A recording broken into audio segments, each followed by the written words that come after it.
Virginia, main battleground of the Civil War, where today conflict still echoes.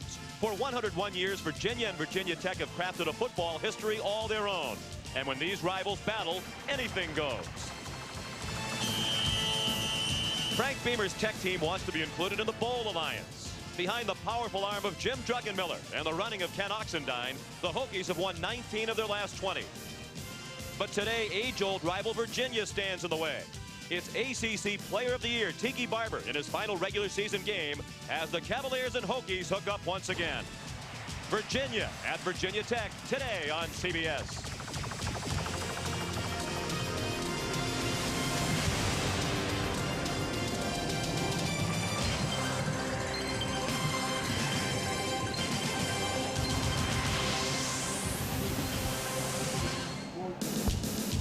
From Manassas to Jonesville, Richmond to Roanoke, all around the Old Dominion today, all roads point toward Blacksburg. And on this day after Thanksgiving, what better place to be than Lane Stadium, where today the Hokies host the Cavaliers. Virginia comes in at 7-3, ranked number 20 in the nation, while Virginia Tech is 9-1 and ranked 17th in the AP poll.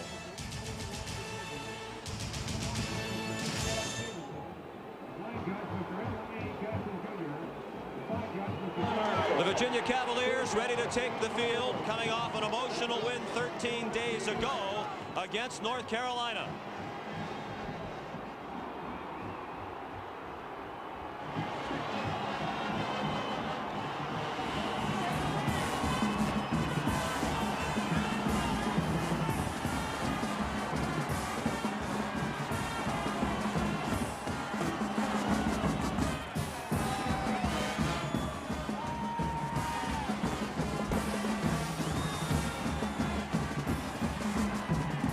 The Cavaliers have won on their last 2 trips to Blacksburg. And here come the homestanding Hokies, 9-1 for the year, the only loss at Syracuse. And they're 6-0 at home at Lane Stadium this season.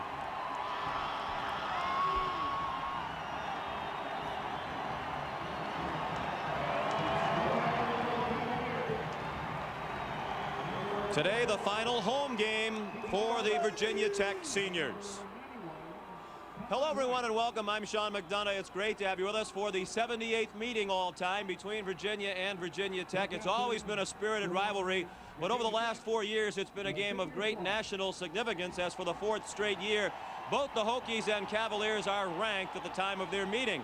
I'm joined by Mike Mayock, and Mike, there's a lot of talk here in Blacksburg about the rankings. We showed the number 17 ranking by the media. The coaches have the Hokies up at number 9, showing them much more respect.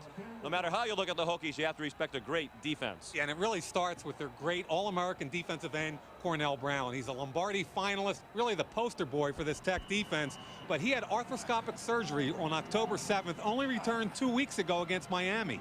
Quite frankly, I didn't think he moved real well, but last week he was back to his old dominating self. Look at the numbers: 10 tackles, 3 sacks, even picked off a lateral. We call it an interception, but really, if they can force Virginia to throw the football, I don't think they have anybody that can block him. And the strength of the Virginia team on offense is the running game, led by Tiki Barber. Yesterday, he was named the ACC Player of the Year by the conference sports writers. Today, he has a chance to become Virginia's all-time leading rusher. He starts the day 122 yards away from overtaking Terry Kirby, who is now in the NFL. But as Tiki Barber well knows, it's very difficult to run against that Tech 8-man front. Yeah, I think with Tiki Barber, you've got a constant. He's going to give you a great effort every week. He's a great running back. But the key to the football game is their first-year starting quarterback, Timmy Sherman. Sherman's had some problems. He's been wildly inconsistent. 4 touchdown passes against 11 interceptions. But last week, he rallied them from a 17-3 deficit to a huge win over North Carolina. And Sean, bottom line, all the pressure is on Tim Sherman today for UVA. And on this Thanksgiving weekend, one of the things we are thankful for is that we have Andrea Joyce with us today. Andrea? Sean, as you count your blessings, be thankful you didn't have to cook Thanksgiving dinner for either of these teams.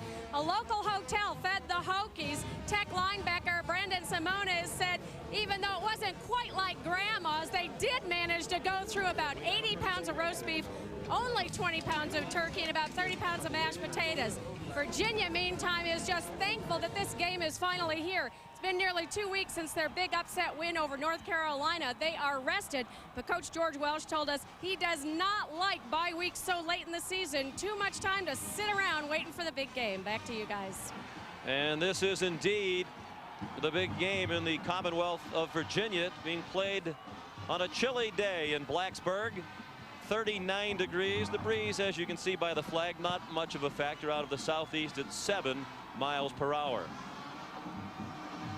Home is where the heart is, but lately home has not been where the victories are in this rivalry. The visiting team has won the last 4, including Tech's win in Charlottesville last year when the Hokies came from 29-14 down in the 4th quarter and scored 22 unanswered points to win. And the Hokies have a slight edge all time in the rivalry, which dates back to 1895. Virginia won the toss and deferred, so Tech will receive the opening kickoff from Rafael Garcia.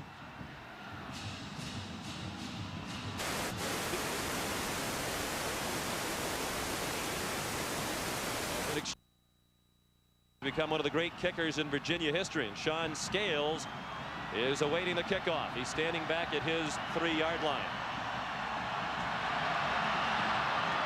Garcia with a good kick, a couple of yards deep into the end zone, and Scales takes a knee.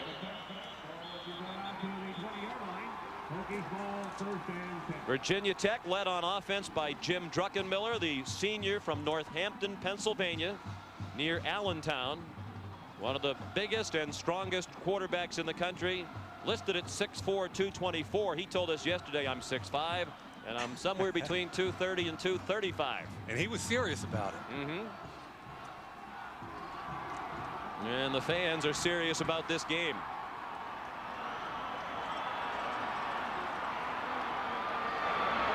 Interesting formation on the first play from scrimmage for Virginia Tech. Druckenmiller throws, caught, first down out to the 31-yard line, caught by the tight end Brian Jennings. Just his 10th catch of the year. They've been trying to get the ball to him more regularly in recent weeks. The rest of the Virginia Tech offense, Oxendine and Edmonds in the backfield, White and Scales, the wideouts, and the tight end Jennings. The average weight of the offensive lineman, 305 pounds. Todd Washington and TJ Washington are brothers. And Billy Conaty, the center, makes his 47th straight start today. Oxendine up the middle. He ran into Tony Dingle and Anthony Poindexter, who combined on the stop for Virginia. Short gain to the 34. Pickup of 3, 2nd and 7. And the no huddle used by Virginia Tech. Yeah, they're exclusively a no-huddle offense, very similar to the Buffalo Bills in the NFL. A lot of pressure on Druckenmiller to get them in the right situation on the line of scrimmage. He is hit and he is sacked.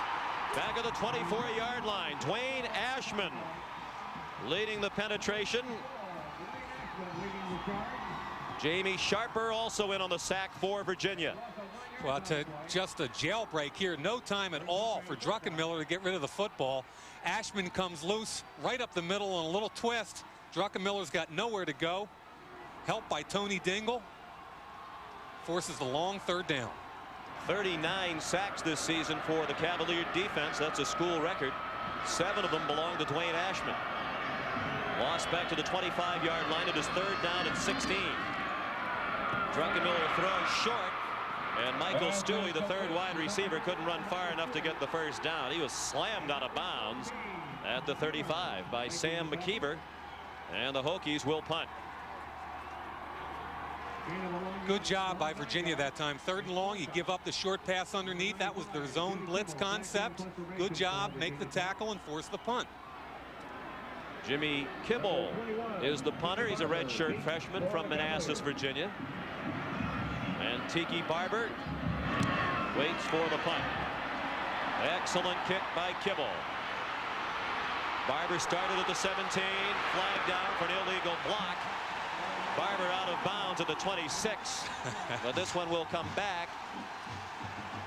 Rondé Barber, Tiki's brother, his twin brother in fact, trying to help out with a block, guilty of a block in the back. I don't think there was any question about the call. Rondé says, I didn't get him. but I think he got number 4, Cornelius White, clearly in the back. This is a battle of Virginia Tech from the Big East and Virginia of the ACC. It's an ACC officiating crew led by Michael During Dover. the turn, illegal block in the back of other ways, 10-yard penalty, spot a foul, first down. See White right here, and this is Rondé Barber, his brother. You've got to get your helmet on the front side. That's clearly a push in the back and a good call by that ACC crew. And 50,000 fans in the stands saw it. So Virginia begins on offense for the first time at its own 10-yard line. Not the kind of offense generally that can drive it the length of the field. Tiki Barber may go the distance on the first play from scrimmage. Torian Gray, the man in pursuit, and Gray catches him inside the 15-yard line. Oh, man, what a start. You know, offensive coordinator Tom O'Brien said we're not the kind of team that can generally go a long distance for a drive unless we get the big play, and Tiki Barber's been their big play guy. Little draw play on first down. Look at the hole and the cut in the hole past Steve Tate. Once he's in that hole, it's all over. 80 yards for Barber from his own 10 to the Tech 10. His longest run of the season. He told us during the week, if I'm going to become the all-time rusher and get 122 yards, I'm going to need to break a long one because Tech makes you earn it. Well, he got a bunch on the first play. Second play doesn't yield as much. Thomas Jones carried as Barber got a breather and Waverly Jackson took him down. Tim Sherman is the quarterback, his first year as the starter, as a fifth-year senior. He's from Charlottesville. His dad, Tom Sherman, a member of the Virginia coaching staff, as the receivers coach. One of the big problems this year has been red zone offense, specifically their pass offense in the red zone. Second and goal. They cannot pick up another first down. Following a penalty, of course. Barber cuts it down to the 6-yard line. Brandon Simonis made the tackle. The rest of the Virginia offense, Darrell Medley is a blocking fullback. Jermaine Crowell was the leading receiver with Brian Owen, and Walt Derry the tight end. Up front, Karczewski, Raley, Lachlan, Britton, and Kelly from left to right. Mike Kelly alternates in right tackle with Julius Williams. Raley's making his 37th straight start for Virginia today. They shift out of the eye on third down and goal. Sherman has some running ability. He'll try to score. He lost the football at the 1. And it is recovered by the Cavs. Charles Kirby, the fullback, recovered the fumble. Steve Tate and Antonio Banks put the pop on Sherman that caused the fumble. Very nearly a huge mistake by the quarterback. Could have cut either way. At first you think it's a touchdown, then the big hit by Tate, the ball pops loose, and an alert jumping on the ball there by Kirby saves them the opportunity to go for the field goal. It's a very abrupt angle here though, Sean. The ball's on the 2-yard line. It's on the right hash. Left-footed kicker, it's a little bit easier for. It's third in the nation in field goals per game. 19-yard try from the difficult angle, but no problem for Garcia. One of the best in the nation and the leading scorer in the modern history of Virginia football. 4 minutes in, Virginia leads 3-0. The field goal set up on the 80-yard run by Tiki Barber. They've been playing since 1895, but this is the first year that they will play for the Commonwealth Cup.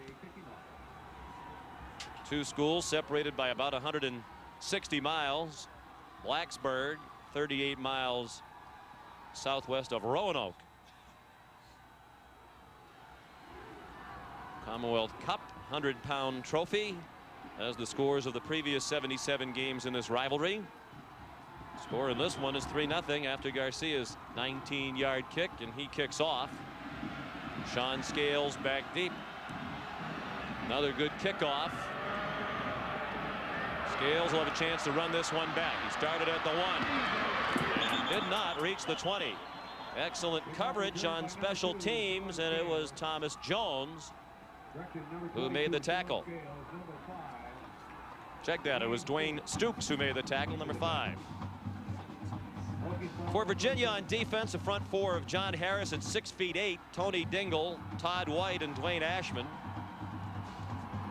Wally Rayner, the middle linebacker, injured, so Jamie Sharper has moved in the middle with James Farrier and Shannon Taylor. Farrier and Sharper about as good as they get. Rondé Barber, Anthony Poindexter, Stephen Phelan, Sam McKeever, the secondary. McKeever in for the injured Joe Rowe, who sprained his ankle in the last game against North Carolina. Brian Edmonds carried for a gain of 1.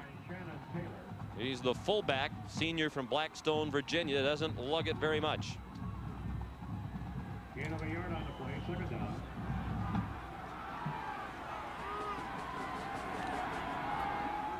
Second and 9.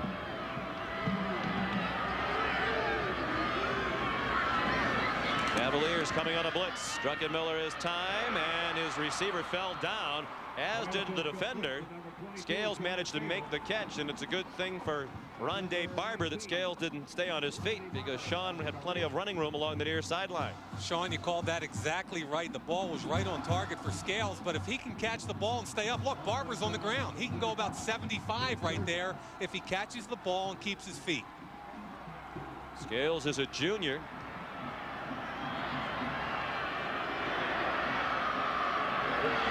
He only had 3 career receptions prior to this season. He lost a couple of fine receivers off last year's team. Jermaine Holmes and Brian Still. Still's in the NFL. And Oxendine's down to the backfield. Hammered behind the line of scrimmage by Dwayne Ashman. A lot of stemming and stunning right before the snap. It caused Druckenmiller to get out of the play. Number 94 up at top of the screen right there. Ashman's having a heck of a game. Look at the jumping in there. Ashman's flipped down inside the tight end like a laser. Helmet to the chest. Very little here in the first quarter for the Virginia Tech offense. And on 4th and 4, Kibble had trouble with the snap. He's going to run, and it will be close. He dives for the first down marker, and we'll see where they spot him out. The official. Look at his foot. The Virginia guys are going nuts. Look at his foot right down there, folks. It's going to be a first down on the Virginia sidelines. Boy, are they hot on the UVA sideline.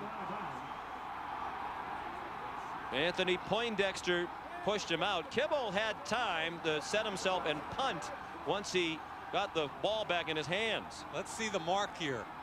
The hand comes down. I don't think he gets anywhere near the first down marker there.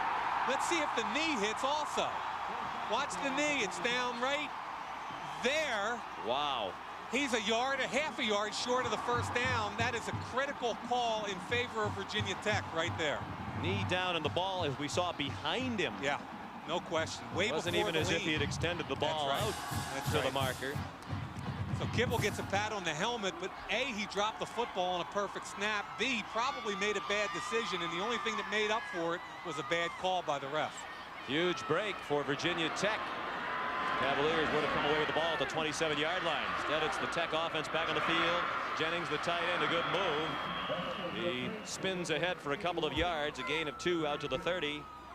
James Farrier made the tackle on Jennings. Jennings, a good football player, 6'4", 254. And we talked yesterday with the offensive coordinator and head coach. Ricky Bussell told us that they try to get the football to him every game, but the nature of the offense, it's not a tight end oriented offense. He should have a lot more than the 9 receptions he had coming into today. Frank Beamer says there's not a more important person on their offense than Jennings. Tough run by Ken Oxendine. The 221-pound tailback bowled his way out to the 36, about 2 yards short of a first down. Anthony Poindexter made the tackle. See, but this is more like Virginia Tech's offense. They want to nickel and dime you a little bit, run the football, get the ball to the tight end, wide receivers, whoever happens to be open on the read. But Sean, their whole point is by the 4th quarter, our 305-pound offensive line is going to wear you down, and then we're going to get you.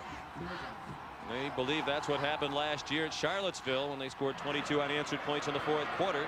Supposed to come from behind win. Oxendine did not appear to get the first down yardage, although, as we learned moments ago, it all depends on the spot. Dingle and Sharper made the tackle.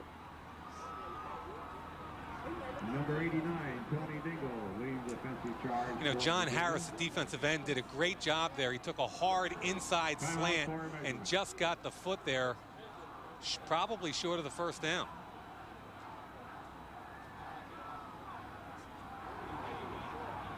Virginia leads 3-0. We're midway through the first quarter.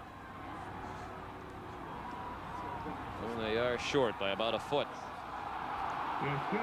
Becomes a big play right there by John Harris. Now watch what happens with Harris. Takes a hard inside roll right there, and the offensive tackle doesn't cut him off in the hole. That's TJ Washington. See how hard he comes down, and look who makes the tackle. Gets right there, gets the hand around the ankle and stops him short. That's a big play. Forces a punt. Or at least what we expect will be a punt. If he can catch the football.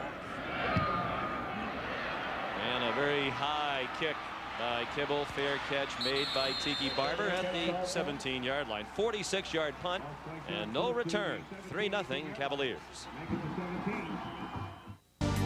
There have been many memorable games in this rivalry between Virginia and Virginia Tech, including the meeting back in 1936.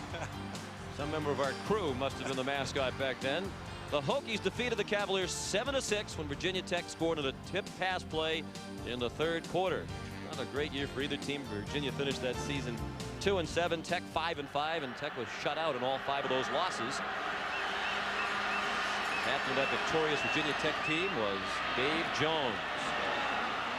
On first down, it's Charles Kirby, the fullback, tackled by John Engelberger.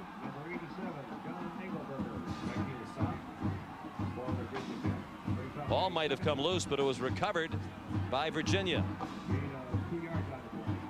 The Tech defensive front, Cornell Brown, the All-American, with Waverly Jackson, Kerwin Hairston, and John Engelberger, former walk-on. Brandon Simonis, Steve Tate, and Myron Newsom are the linebackers.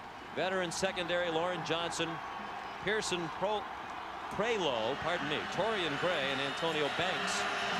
Anthony Midget will also see a lot of action today at the corner with Banks banged up. Sherman throws in the flat, dropped by Kirby. You can tell why Kirby only has 2 catches this year. Hit him right between the 3 and the 6, and it knocked him over. Covered by number 21, Brandon Simonis. Brings up a third down. It'll be third down and 7 for Virginia. The Cavs lead 3-0 with 6:24 left in the first quarter. Sherman saw some action last year against Virginia Tech. Did very well when Mike Groh, the starter, was dinged up in the second quarter. Sherman came off the bench, weight of 10. Threw a touchdown pass, led them to 2 touchdowns while he was in the game. And he dumps it off, and there's plenty of running room for Jermaine Crowell, and he is out to the 32-yard line. Crowell tackled by Prelo after a gain of 13 and a first down for the Cavs. Good call here, just a crossing route. Crowell's really been their go-to guy the last 5 games this year. Has stepped it up. Good job on third down, picking up the blitz. He runs away from Prelo, and it's a first down. You know Tech's going to begin man-to-man coverage. Crossing routes, a good route to run in that situation. Crowell has 32 catches this year, 30 of them for a first down or a touchdown. That pass is too high, intended for Brian Owen. First quarter controlled by Virginia. Of course, with the exception of the one long run of 80 yards by Tiki Barber, it's been an even first quarter. That's a big exception. Difference in the football game right now. They went from field position of minus 10-yard line to the plus 10-yard line. One play, opening play of the game. These games tend to be high scoring between these rivals. Lots of turnovers generally, perhaps a product of nerves, but you'd expect a defensive battle with these 2 fine defensive units. Tiki Barber up the middle. He gained 5 to the 37-yard line. Tackled by Hairston and Tate. Tiki told us the other day that his favorite play is the ISO play behind his big fullback Kirby. Watch what happens. He's going to cut away from the block on the linebacker, backside in the hole, and he can pick up 7 or 8 yards all day on that play. Loves the isolation play. Said when he was in high school he much preferred to run outside, but that's right. He came to Virginia, so much of their running game was up the middle. He came to prefer the runs up the middle. Sherman scrambling and sacked, brought down by Kerwin Hairston back at the 31-yard line. 6th sack of the season for the former walk-on, Hairston.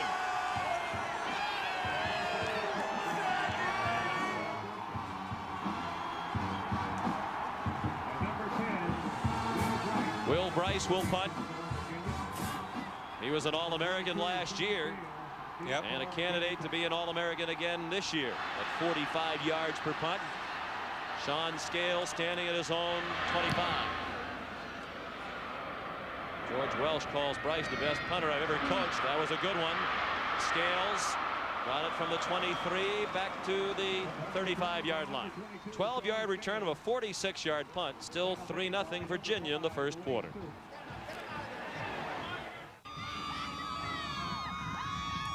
Back at Lane Stadium, Virginia leads Virginia Tech 3-0. Folks down here in Blacksburg are convinced that Jim Druckenmiller is the strongest quarterback in the country, and here is their evidence. He has broken all weightlifting records at the school for a quarterback. His hang clean of 405 pounds equals the best of any player on the team.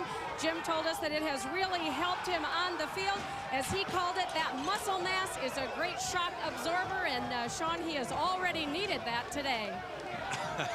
Indeed he has, and you can see how the weightlifting prowess helps him bond with his linemen. They love the fact that their quarterback is such an outstanding weightlifter. He benches 350 pounds, squats 500. In addition to his exploits in the hang clean that Andrea mentioned. Deep pass, Jennings open the tight end into Virginia territory. Out of bounds at the 37-yard line. He came in with only 9 catches for the year. The coaches said we need to get the ball to him more. He has 3 already today. I really like this guy. Watching him on tape, wondering why they can't get the football to Jennings on the corner route. The release down the field. Now watch him break. There it is, right past the linebacker. The ball's perfectly delivered by Druckenmiller. You get a tight end like that on a linebacker, it's your advantage. Jamie Sharper had the coverage. Marcus Parker, tough run. He backs up at both fullback and tailback. He's in now for Oxendine. And Parker banged his way down near the 30-yard line, tackled by Joe Williams, a reserve defensive back. Now, I got a huge kick out of seeing that tape of Druckenmiller in the weight room. You can see, like you said, Sean, the offensive lineman. Here are the numbers on them. This 405-pound number, the offensive lineman averaged 362 on the hang clean, and their quarterback's got 405. What, are you kidding me? You got to love to play with him. Option, not Druckenmiller's favorite play. But he pitched it to Parker for very little gain. Jamie Sharper involved in the tackle with Anthony Poindexter. Little change. I'm sorry, Sean. I ahead. apologize. Just a little change of pace that Virginia Tech likes offensively. Their offensive coordinator, Ricky Bussell, had it with Maurice DeShazo, who was much more of an option quarterback. But with Druckenmiller, who's a drop back guy, they just use it as a change of pace. Parker twisted his ankle against Miami, played very little last week against West Virginia. He gets the call again and has the first down to the 25-yard line. Wally Rayner made the tackle. He's been banged up lately, in and out of the lineup the last couple of weeks. Matter of fact, didn't even dress against North Carolina in the last game 13 days ago after spraining his ankle against Clemson. Hokies on the move, trailing 3-0 with 3.5 minutes left in the first quarter. Exactly what they like to do. The pass to Jennings, an option, back to the run game. They're one of the most diversified offenses you'll see in the country. Pass play to Jennings, covered 29 yards, longest reception of the year for Jennings. Close to another first down is Marcus Parker. Again into the secondary where Joe Williams had to make the tackle. You know, they say Marcus Parker's every bit as good as Ken Oxendine. Watch the block. Oh, this is the ISO play. The cutback. Good block by Edmonds. Another good block by the wide receiver Stewie. And Tech has got it going just like they like it now. On the ground, the big hogs up front pushing the pile. Parker's a junior. As is Oxendine. Parker averages 6 yards per carry and Oxendine 6.1. As Ricky Bussell says, they are interchangeable. On second and less than a yard, Parker might have come up with that foot or two he needed for the first down. Anthony Poindexter up from his safety spot. Number 42. They didn't get much, but they got enough on the counter tray behind DiNapoli and Washington. 5 carries now for Parker for 21 yards, and the most recent carry picked up a first down against George Welsh's defense. Winningest coach in Virginia history in his 15th season now in Charlottesville after 10 years at his alma mater Navy. He's also the winningest coach in the history of the Naval Academy. 41 touchdowns and 54 possessions in the red zone for Tech this year. Parker in trouble and dropped for a loss. Back at the 21-yard line, it's James Ferrier. One of the 2 outstanding outside linebackers for Virginia. The pair of Ferrier and Sharper rank with any duo of linebackers in the nation. Yeah, defensive coordinator Rick Lance told us the other day that these 2 guys are the best combo he's ever had in 34 years of coaching. And they're 1 and 2 on the team in tackles. Sharper told us earlier in the week Ferrier still holds out some hope of overtaking Sharper for the team lead in tackles, but he's 6 behind starting today. He'd have to do a lot of work. 8th play of the drive, 2nd and 15. Minute and a half left in the quarter. Druckenmiller out of time, throws, man open too high.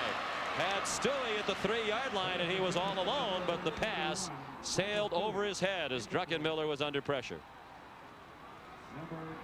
Todd White put a hit on Druckenmiller, and it appeared to sting him just a bit. That's the first incomplete pass thrown by Jimmy, 6 for 7.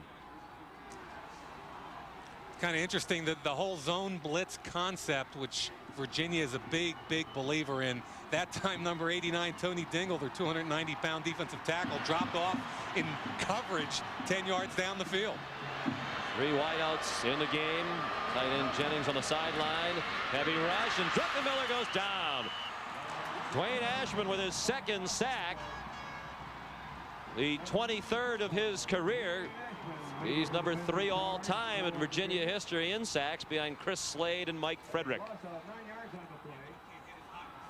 Loss of 9 on the play, and that'll make it a very long field goal try. Watch Tony Dingle. He's your defensive tackle. He's backing off.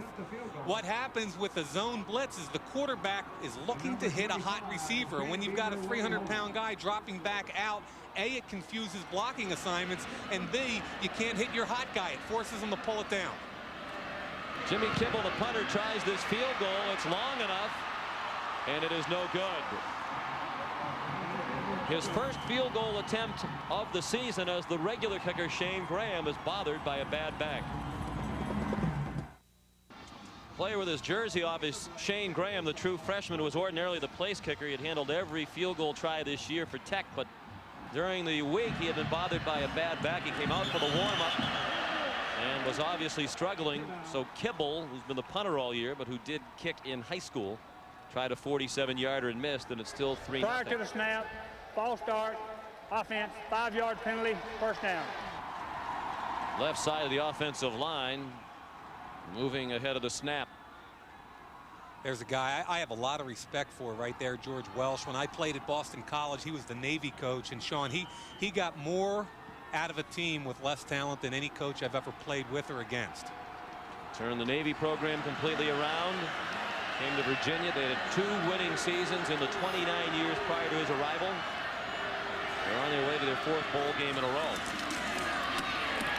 They've never been to a bowl game before George Welsh got to Charlottesville. Tiki Barber on 1st and 15 into the line for very little. Tackled by Myron Newsom. Number 55, Newsom, along with number 58, Cornell Brown on the dual tackle. There's Bud Foster, defensive coordinator for Virginia Tech, told us that a couple of years ago they really wanted to put the 8-man front in. So where do you go? You go to the Cradle, which is the University of Washington, and coach Jim Lambright. They went 2 springs in a row. They put in the 8-man package, both their base defense, which is an 8-man front, and the Bear 46. And it's one of the most pressurized defenses in the country. That's the end of the first quarter. The score: Virginia 3, Virginia Tech nothing. We'll return to Lane Stadium after this message and a word from your local station.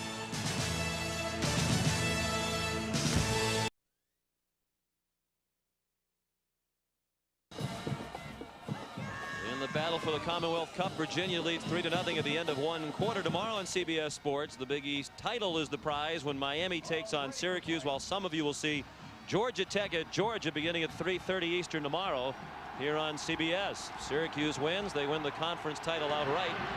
Should Miami win, It'll be a three-way tie between Virginia Tech, Miami, and Syracuse. I know Tech will be pulling for the Canes. Sherman on the keeper on the option, and he has a first down. Tim's down at the 43-yard line of Virginia. Dragged down by Antonio Banks. A gain of 11 for Sherman. How about that? A little option right back at you. Virginia and Sherman, who's not known as an option quarterback, fakes the ball to Kirby, sees the seam, alertly cuts it right up. He's not a great runner, but just enough to get it done. Very little from the Virginia offense with the exception of the 80-yard run by Barber. Otherwise, they've run 11 plays for a total of 35 yards, including that run by Sherman. Sherman throws on the run looking for Owen, and it is broken up. Excellent coverage by Lauren Johnson on Brian Owen near the 20-yard line of Tech. Owen, a great story, a former walk-on kicker. Didn't really cut it as a kicker, but they saw he ran a 4.6 40, so they made him a receiver. Yeah, there aren't a whole lot of walk-on kickers that end up starting for you at wide receiver, but that's good coverage right there by Lauren Johnson, a sophomore. You can see right there does a good job. If you can't get the football, try and knock it out of his hands. Good job by a sophomore who's playing better and better every week. He's from Miramar, Florida. Bud Foster, the coordinator, told us people picked on Johnson earlier in the season, but they don't anymore. Second down and 10. Sherman, the fake, and now the run, and he has plenty of running room in the secondary. Tim Sherman down at the 25-yard line. Lauren Johnson made the tackle. You know what? They were trying to set up screen here, and when he didn't have it, he very alertly took advantage of the offensive lineman already out there blocking on the screen. Watch what happens when he drops back and the offensive linemen start to pull out of your picture right over here. See him right there? Now he didn't have it, so what do? Get right in behind him. That's an excellent play. He's running about a 5.3 40, and it looks like he's just going to fall down and find some easy, soft spot to land. Which was the 26-yard line, a 31-yard run. He didn't exactly accelerate at the end of that run, did he? Well, he had some very important runs in that game against North Carolina during their come-from-behind victory. Tiki Barber showing some power up the middle. Tech saying the ball's loose. The officials have made no signal. Anthony Midget has the ball in his hands. The question is, was Barber stopped or down by contact before the ball came out? I thought he tried to steal the football while Barber was straining for extra yards.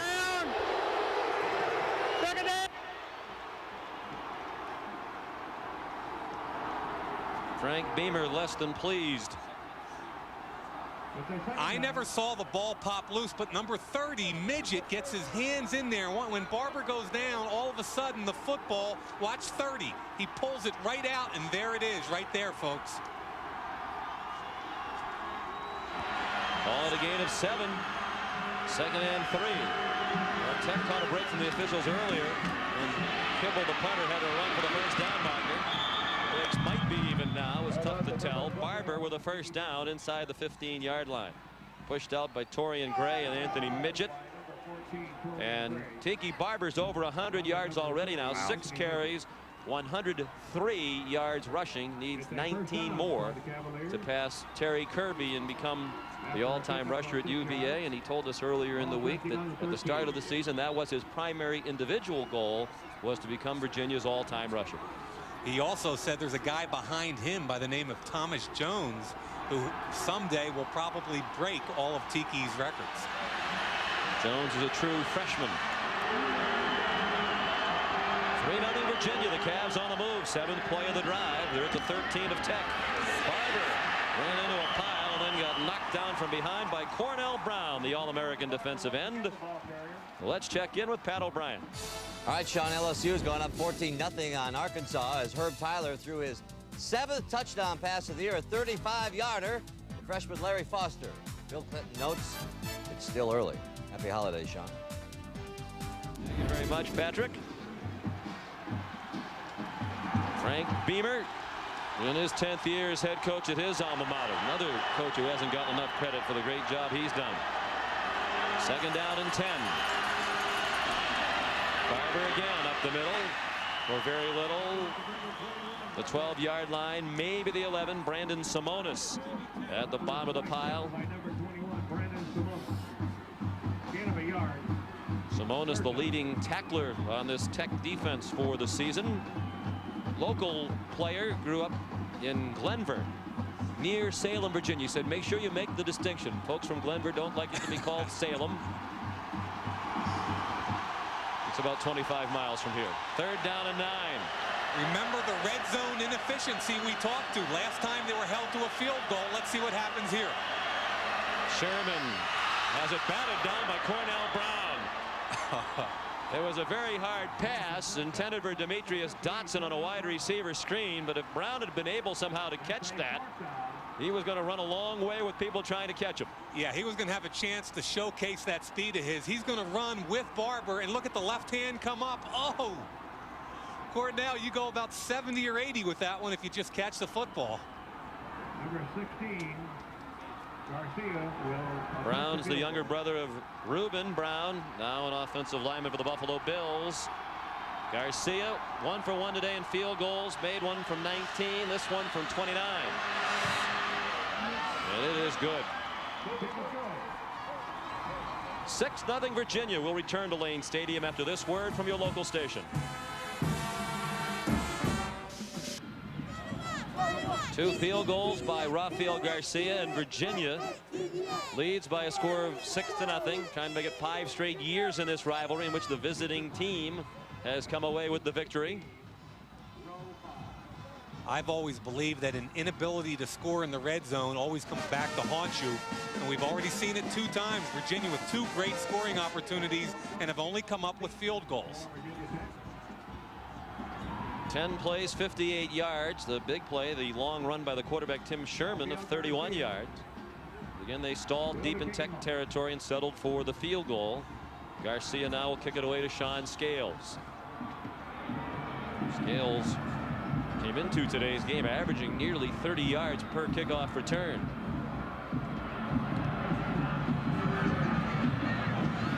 Not as deep a kickoff this time for Garcia, going into the breeze. Scales had a seam and took advantage of that seam to get out to the 36-yard line. A 29-yard return. Andre McNeil made the tackle for Virginia.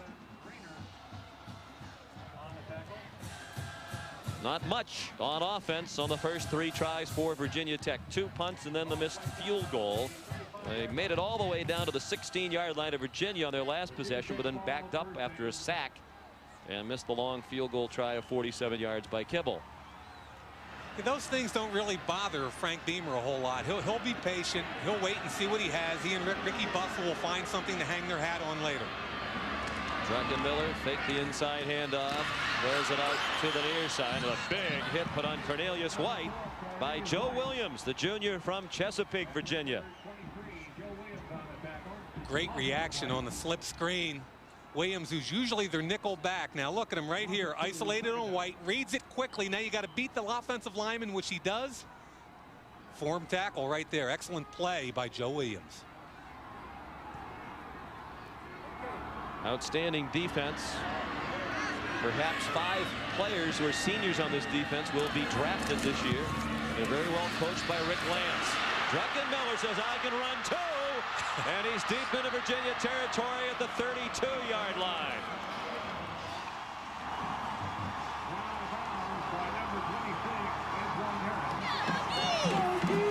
Now the key to this play is the fake to the fullback. Watch everybody tackle the fullback. Opens up, there's the block on the corner, and Druckenmiller turns it up. Blazing speed. Takes it down the field. Ricky Bussell, the offensive coordinator, said the one concern that NFL scouts have about Druckenmiller is his lack of mobility. Well, maybe he's addressing that issue with a 33-yard run, his longest of the year. He handed it off this time. Ken Oxendine, tough run. Joe Williams and Jamie Sharper combining to try to make the stop, but Oxendine wasn't going down without a fight, and there's some pushing and shoving after the play. They pulled T.J. Washington away from the pile. Good job here by the right guard, DiNapoli. Watch him pull out down here. He's going to pull into the hole, make the key block, and you'll see Oxendine cut right off of it. Here comes DiNapoli into the hole. There's the block on Sharper, and now watch him push the pile. Both of them are pushing the pile, including DiNapoli. Gain of 8 for Oxendine. DiNapoli and the other guard, Todd Washington, are great run blockers, in the words of the offensive coordinator, Bussell. Oxendine has a first down inside the 20. That's a gain of 8 more. And the Hokies are on the move again. Antoine Harris and Anthony Poindexter, a couple of safeties, forced to make the stop for George Welsh. DiNapoli with another good block, went right behind him last time he pulled. This time on the drive block, as you just said, Sean, he's an excellent drive blocker. You get in behind your fullback and your right guard. This is Tech offense at its best. DiNapoli's out of Cazenovia, New York. Beautiful part of central New York State. On the run, Brian Edmonds. And the fullback could not turn the corner on first down. Under 10 minutes left in the half. 6-0 UVA. Dwayne Ashman and Shannon Taylor combining to make the play on Brian Edmonds. Yeah, I think Tech is going to have trouble getting outside on the perimeter against it. I think Virginia's defense is much too quick for them on the perimeter. They're going to have their most success running right up the middle, and that's where most of their rushing yards will come, between the tackles. Edmonds trying to go straight ahead. He's a quality fullback. Over 1,100 career rushing yards as a fullback here at Virginia Tech. He's one of only 5 fullbacks in Virginia Tech history to have rushed for 1,000 yards or more. Yeah, and he's a load. I mean, he's 5'9", 250. By definition, he's got leverage on you already. You can't get underneath the guy. All you get are elbow pads, knee pads, shoulder pads. There's not a soft place to hit that guy anywhere. 3rd down and 9. Druckenmiller under pressure. Throw back. Marcus Parker checked out. It's Brian Edmonds inside the 5, and he scores.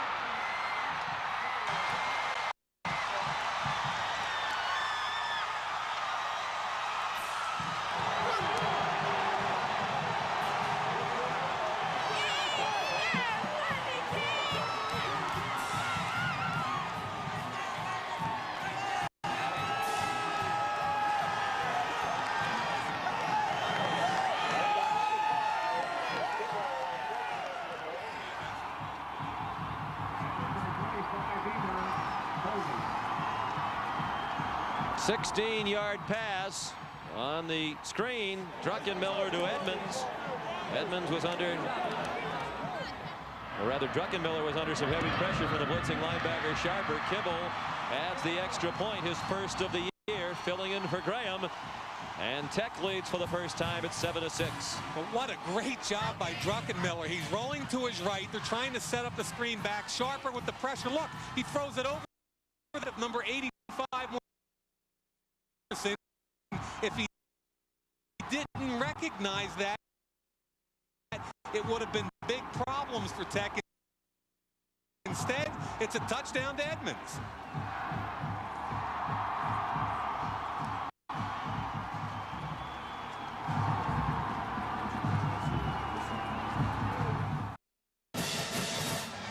Well, among those in attendance, all the way from Cazenovia, New York, Gennaro DiNapoli's mom has made the trip.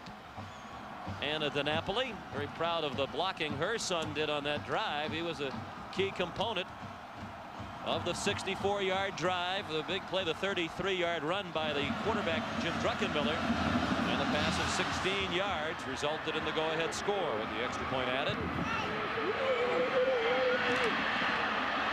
Antoine Harris running back the kickoff, and he's cut down at the 15-yard line. Excellent coverage. Keon Carpenter, number 1, part of the unit that ran down under that kickoff. Sean, I'm wondering if Anna ever cooked any meatballs for Gennaro. What do you think? I'll tell you what, Cazenovia, New York is a beautiful town. Have you been there? I have. It's not far from Syracuse. There you go. Beautiful lake there. Some great restaurants right in that town on the lake. From the 16-yard line, all 4 Rather, 3 of the 4 Virginia possessions have started inside their own 20. Sherman has a man. Crowell out of bounds at the 39-yard line. First down for the Cavs as they come out throwing, a gain of 23. Anthony Midget had the coverage and ran him out of bounds. Absolutely love the play call on 1st and 10. Great play action. And watch the crossing route. He's isolated on the play action against Midget. Crowell's just going to go all the way across the field, and the minute Midget steps in front like that, he's beat. Don't ever step in front of a receiver like that, because if Crowell can stay in bounds, it's a touchdown.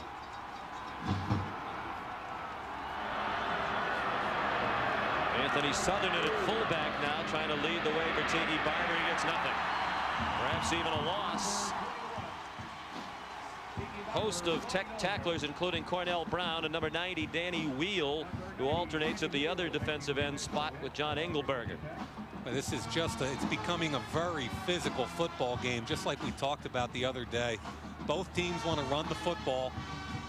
Interior lines, both sides of the line of scrimmage will determine the outcome of this game.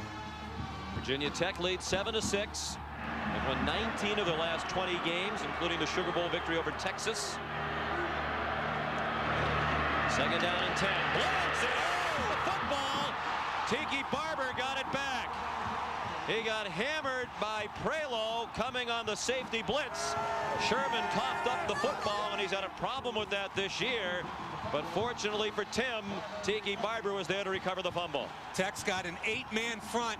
Look right here on the corner. That's Prelo. Nobody touches him. There's no protection that can pick up more men than you have blocking. Great hit by Prelo. Ball comes loose. Good job of recovering the football for Virginia. But that's what they try and do. When you talk to the Virginia coaches, they say they turn people loose because of their defensive scheme. And that's a perfect example of your strong safety coming loose, untouched. Third down and 18. And the Wahoos want a timeout, as the Tech fans are going Wahoo at the moment. 7-6. Virginia Tech in Blacksburg.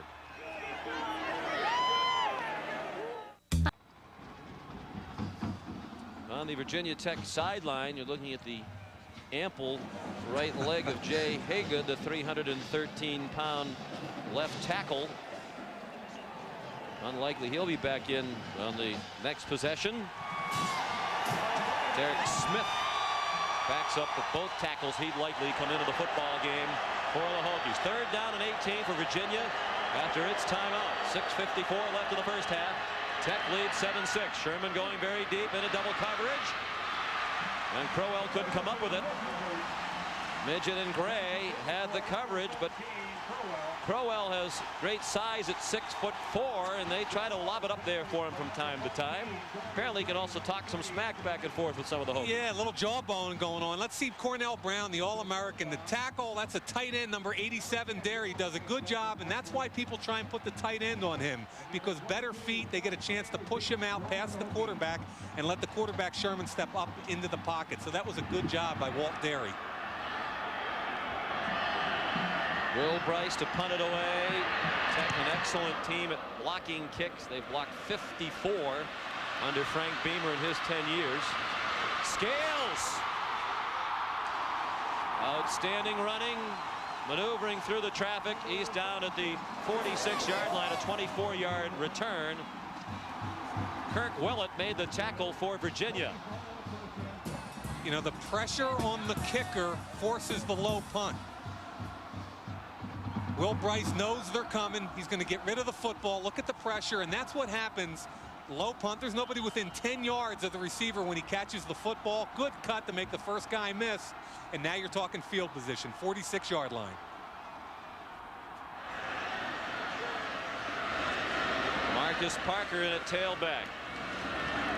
He takes the toss and gets stopped at the 48-yard line. Jamie Sharper and Anthony Poindexter in on the tackle, and it is Derek Smith, number 74, in at left tackle for Jay Haygood, still on the sideline with the ice on his ankle. Smith sees a lot of action. He's a sophomore from Kearneysville, West Virginia.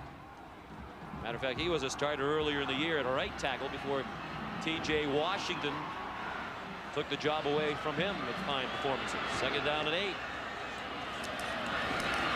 Druckenmiller nearly intercepted, then deflected in the air where Scales had a chance at it.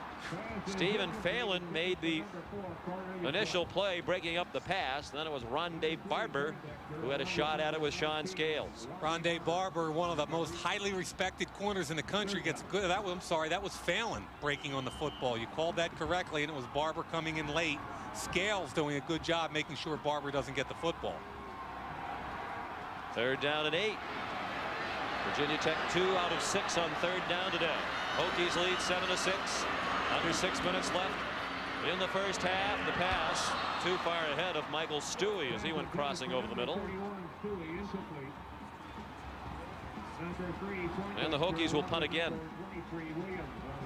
Stewie, another of the former walk-ons, now on scholarship. They have 5 on this team.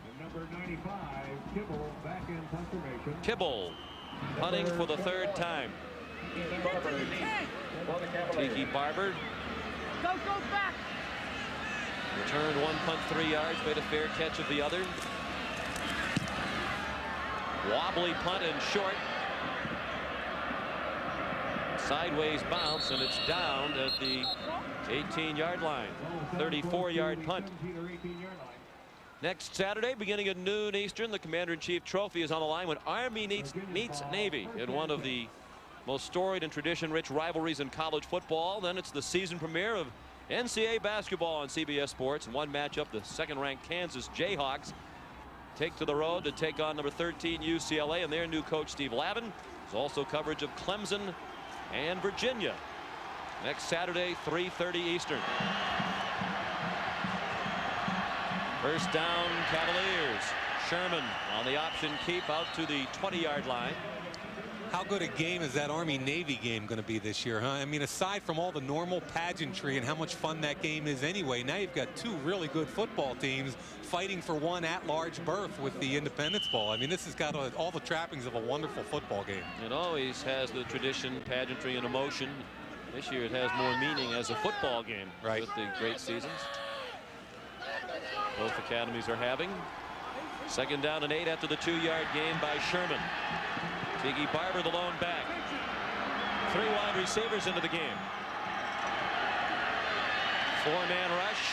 Sherman ran into Simonis and got stopped for a short gain. He reached the 23, and that's all. Brandon Simonis, we mentioned, grew up just down the street. His dad played here at Virginia Tech. He said, I'm probably the only guy on this team who grew up wanting to be a Hokie. All my life I wanted to play for Virginia Tech. And he's really an interesting story. He's also the nephew of Frank Beamer, the head coach. They don't publicize that a lot because it's tough on him. Everybody thinks Frank may give him something, which he obviously doesn't. He proposed to his girlfriend this summer also, and we'll tell that story in a minute. I don't think Frank needs to apologize for playing his nephew when his nephew is the leading tackler on the team. 3rd down and 5. Blitz, well picked up. Sherman's pass batted down. Excellent defensive play by Anthony Midget, a true freshman who had the coverage on Crowell. Got to give Midget some credit there, stepping in for Antonio Banks. Let's see what kind. Here's the play action to Barber. I think Sherman's going to take a pretty good hit here after he delivers the football, which he does. But look at the coverage right there by the true freshman. The hit from the backside, the front side. Good job. Once again, that's Pearson Prelo, the strong safety. A fine job by Tiki Barber picking up the blitzing Jamel Smith. Bryce under pressure, just didn't get the punt off. Takes a bounce dangerously close to one of the Hokies. And it's down at the 30-yard line. 47-yard punt will return to Blacksburg in a moment. 7-6 Virginia Tech as we approach halftime. Coming up at the half, Pat O'Brien, Craig James, and Danny Sheridan will be along with a look at tomorrow's showdown between #1 Florida and #2 Florida State. And Michelle Tafoya has the story of Boise State head coach Pokey Allen, who's giving thanks that he's been able to return to the game he loves as he battles cancer. That's all at halftime. Virginia took a 6-0 lead in this game on a pair of field goals by Rafael Garcia, 19 and 29 yards. The only touchdown in this game on a screen pass from Jim Druckenmiller to Brian Edmonds of 16 yards. And the Hokies lead 7-6. They don't like to be called the Fighting Gobblers anymore, even though it still says that on the outside of Lane Stadium. But every now and then they play that gobble over the PA system, and the fans roar as they did a moment ago. Oxendine, very little. Gain of a yard, perhaps 2 for Oxendine. Ricky Bussell playing it a little bit close to the vest here. Under 4 minutes left in the first half with a 1-point lead. His quarterback, Druckenmiller's 5 for 5 on first downs, yet they lead right there with the run play and put themselves in 2nd and 9.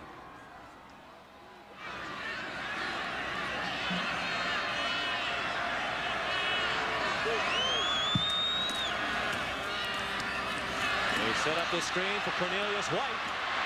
He went high, stepping away from the tackler approaching from behind, and he's very close to a first down. Anthony Poindexter made the play on defense for Virginia. And it is a first down for White, the senior from Pendle, Pennsylvania. And they're checking on Tim Sherman, the Virginia quarterback, on the sideline. He took a hit on that last blitz prior to the punt. Yeah, Prelo got a good piece of him. Looks like he's hurting. Druckenmiller with a lot of time in the pocket. Throws deep for White. He's open, and it's overthrown. Druckenmiller really didn't have his feet set. And the throw was off target, too far, and also a little bit too close to the sideline. Would have been tough for White to stay in bounds, even if that hadn't been overthrown. Yeah, here's a guy who can throw the football as far as he needs to, but here with the guy beat by 5 yards, take your time and make sure you get the catch. Look at the separation, 5 full yards just over the head of White. Big play they should have made right there. 2nd and 10. Druckenmiller, a 56% passer for the year, better than that today. Edmonds, the fullback, lost the football, and it's recovered by Sharper. Virginia has it at the 47-yard line.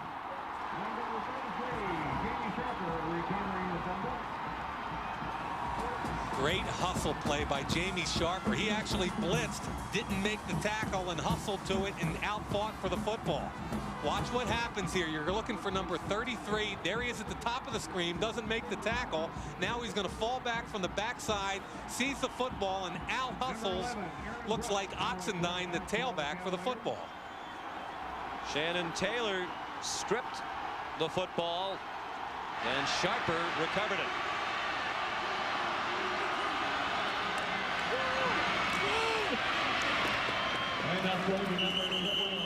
New quarterback in the game is Aaron Brooks. He handed it off to Tiki Barber.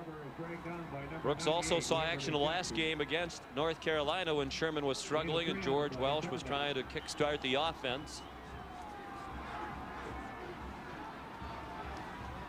And they're still working on that right elbow of Tim Sherman. Brooks and Sherman came into preseason camp in a battle for the starting quarterback job.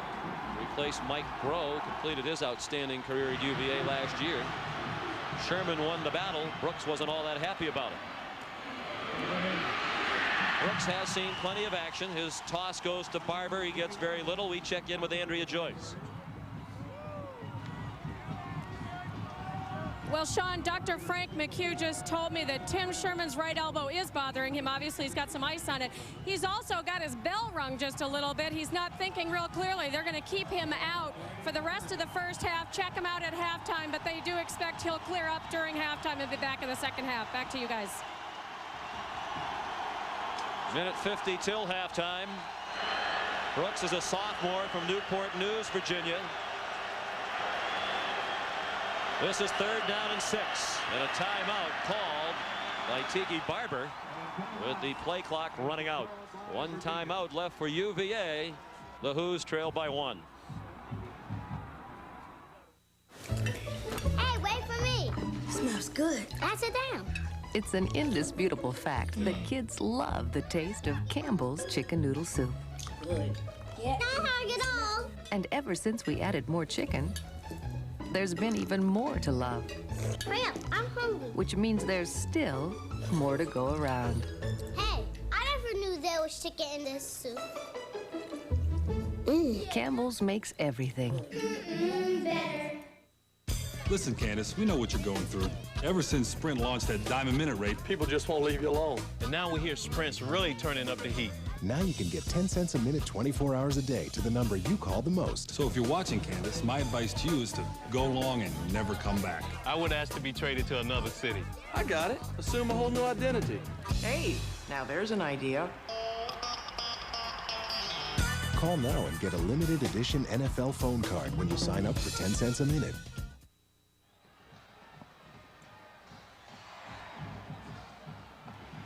Sean McDonough with Mike Mayock and Andrea Joyce back at Lane Stadium in Blacksburg, Virginia. Only one timeout left now for Virginia, with 1:39 left in the first half, and Tech leading 7-6. Virginia looking at 3rd down and 6 at the 44-yard line of Tech. They're 1 out of 6 on 3rd down. They failed to convert on the last 4 tries. Aaron Brooks at quarterback. Cornell Brown ready to go after him. They're showing blitz. They come on the blitz. Brooks throws, man open, caught, first down. Demetrius Dotson, the true freshman, out of bounds at the 36-yard line, a gain of 8. Excellent job by the quarterback, Aaron Brooks, hanging in there under some real pressure.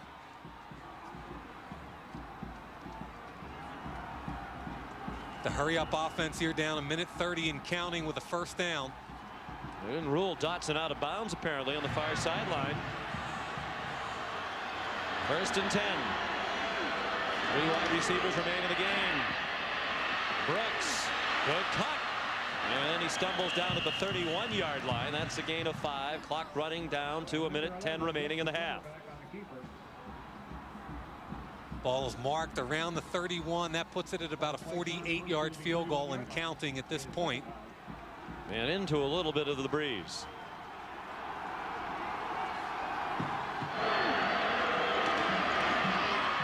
Inside handoff. Tiki Barber fought through a tackle and got close to a first down.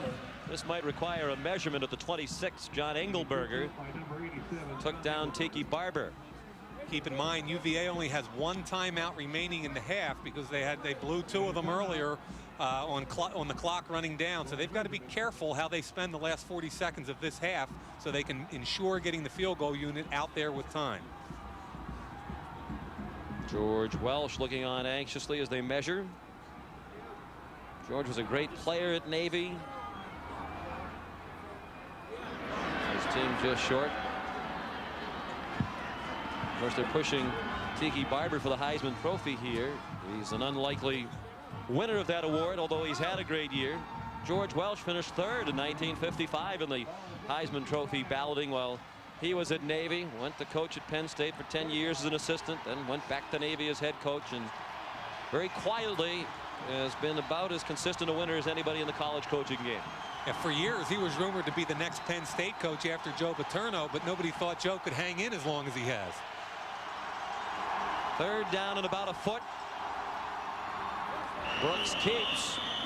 But now they have to hurry. They'll get the momentary stop to move the chains. We're down to 21 seconds left in the half.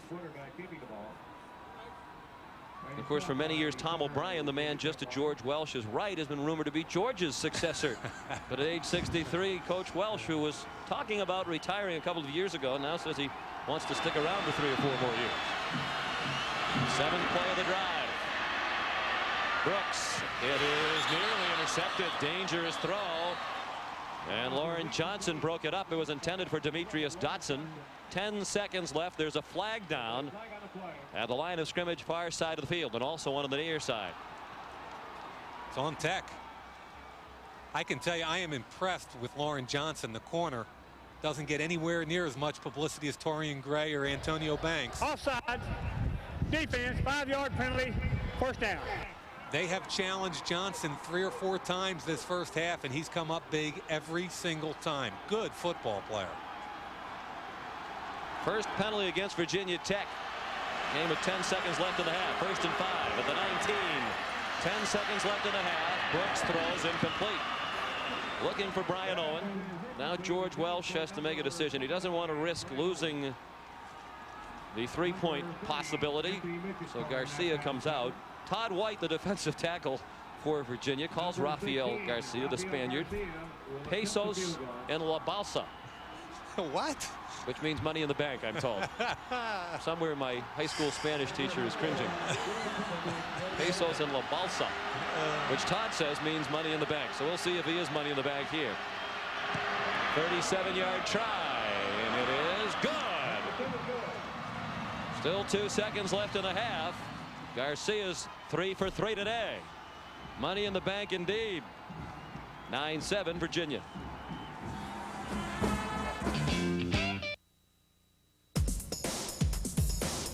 There's a word we use for athletes who win with hard work and dedication: champion. And there's a word we use for athletes who use steroids or any other drugs to get an edge: cheaters. If you or someone you know needs help or information concerning drug abuse, call this toll-free number, 1-800-662-HELP. This message provided by the NCAA.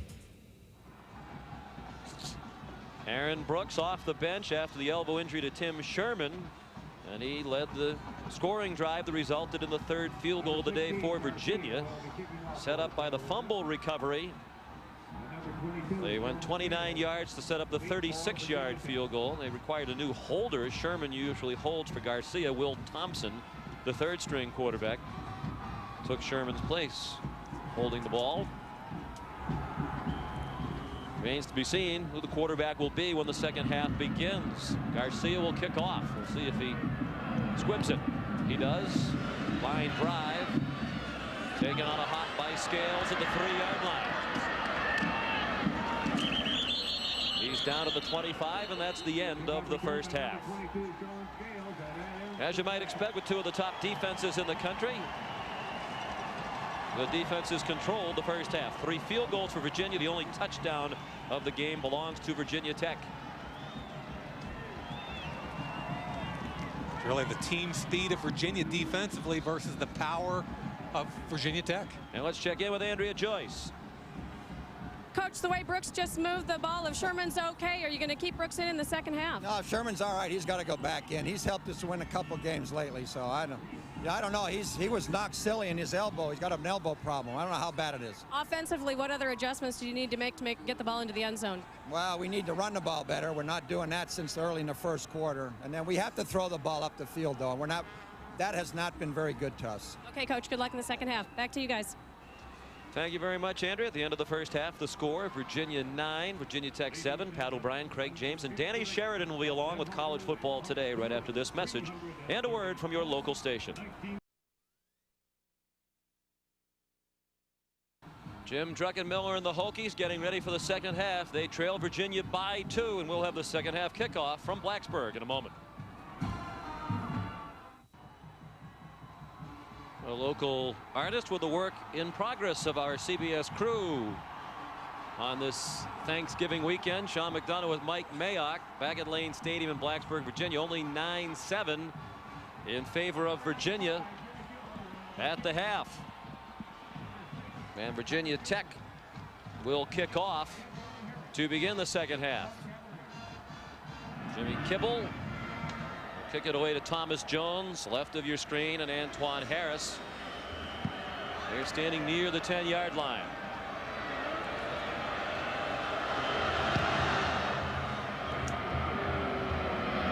Kickoff comes down to Harris at the 8.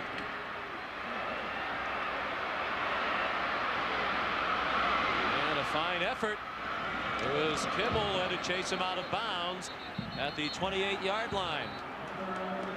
Mike, we mentioned only 9-7 at the half. It was a first half dominated by the defense, but there were some chances for the offenses to do better than they did. Yeah, there really were. That's not taking anything away from both defenses that played real good football, but Jim Druckenmiller overthrew a deep pass where he had White wide open, and also Virginia Tech's had 2 opportunities in the red zone, had to settle for field goals both times. So let's see which offense can step up and take advantage of opportunities.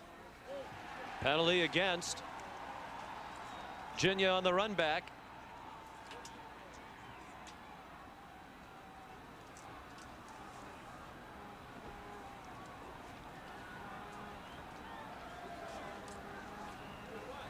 And as they sort it out, we'll look at first half stats.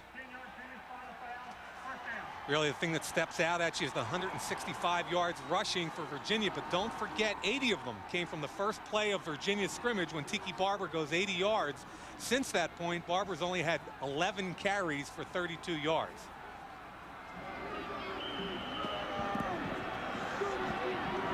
With the walk-off for the illegal block, Virginia begins at the 15-yard line. It is Aaron Brooks still at quarterback. He came in late in the half. Led one drive that resulted in a field goal. Tim Sherman was banged up. Juggling the pitch was Barber. He's dropped for a loss. Back at the 13-yard line, it was Anthony Midget. A moment ago, Andrea spoke with Frank Beamer. Okay. Coach, you had told us before the game that you thought Virginia might be the toughest defense you'd faced all season. Is it? Yeah, I think they're very tough. I think we're doing some good things. We haven't taken advantage of a couple of situations, but yeah, they're very tough. They're very good. Offensively, do you plan on opening it up more in the second half, or are you happy with the way things have gone? Well, I think we got some chances. I think we got to hit some receivers. We had a couple open we didn't hit, and I think if we can just execute, that's a key deal for us right now. Okay, good luck in the second half. Thank you. Back to you guys.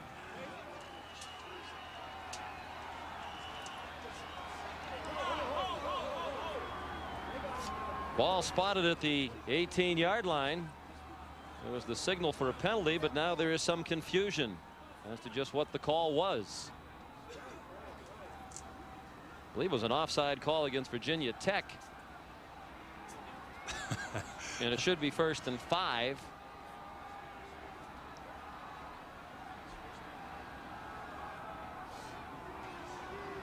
Ball flags down on the 21-yard line. And that's what it is. 1st down and 5 at the 21-yard line. They actually shortchanged Virginia by about a yard, it appeared, when they placed the football down.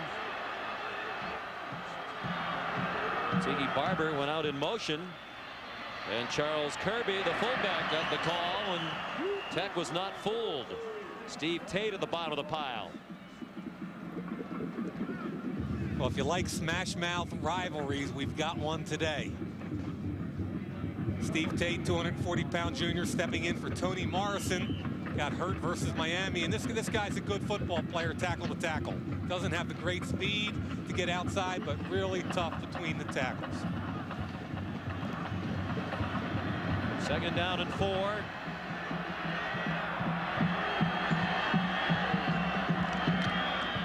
Barber has the 1st down out to the 27-yard line. Steve Tate made the tackle. Tate again from the inside. Cornell Brown, we haven't heard his name a whole lot today. The All-American takes a hard inside rush, but look what they've got. Once again, the tight end, Walt Derry, doing a pretty good job blocking the All-American defensive end, Cornell Brown. Barber with 117 yards, rushing now, 5 yards shy of becoming Virginia's all-time leading rusher. And this might be the carry that gets him past Terry Kirby. It's a 9-yard gain, and Tiki Barber is now the all-time leading rusher in the history of the University of Virginia. And he did it on his favorite play, a little counter tray action. Watch what happens when the backside guard and tackle pull. Watch the vision. Now he cuts it back. It's wide open right there. Look at the lane here and here. That's just great vision by a back. And Sean, that's innate natural ability. You can't teach or coach that.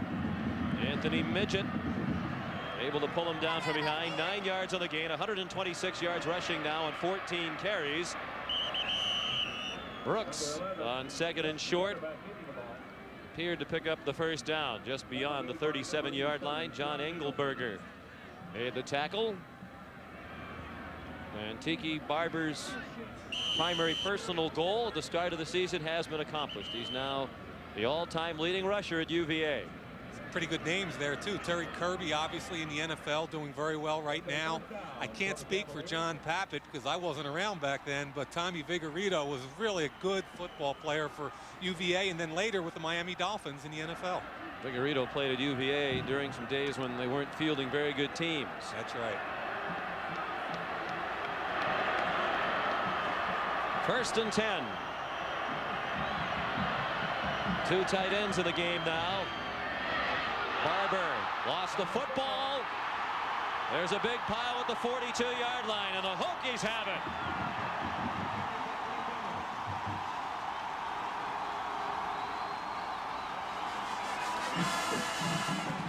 I think the ball fell right into the lap of Anthony Midget. Big play early in the second half. Barber, right after he gets the record, fumbles the football. Watch number 30 right there. Anthony Midget falls on top of it. How ironic, one play after breaking the record, the ball gets hit by his own offensive lineman, I believe, bounces off Engelberger, and alertly picked up by Anthony Midget. Looked like Myron Newsom might have knocked it out on the way by. You recall Midget actually pulled the ball away from Barber in the first half, but did not get credit for it. The officials ruled Barber down in that instance.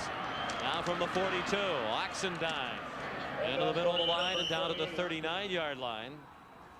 That's a gain of 3 for Oxendine.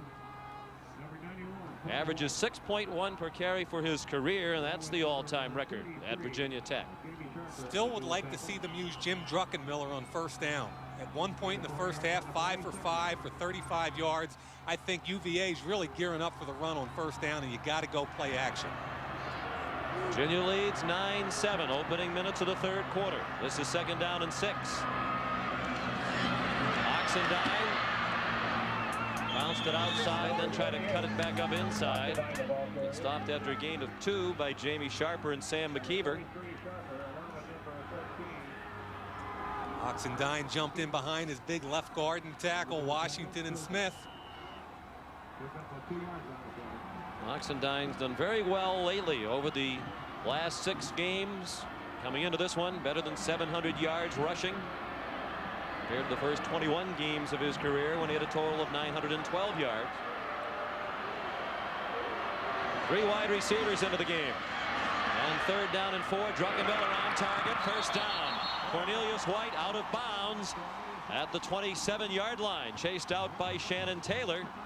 First down Hokies 4 minutes into the third quarter. Good call by Ricky Bussell. Goes to the shotgun and decides to move the pocket here. Little dash series. Get Druckenmiller on the corner away from the pressure, and just enough yards by Cornelius White for the first down.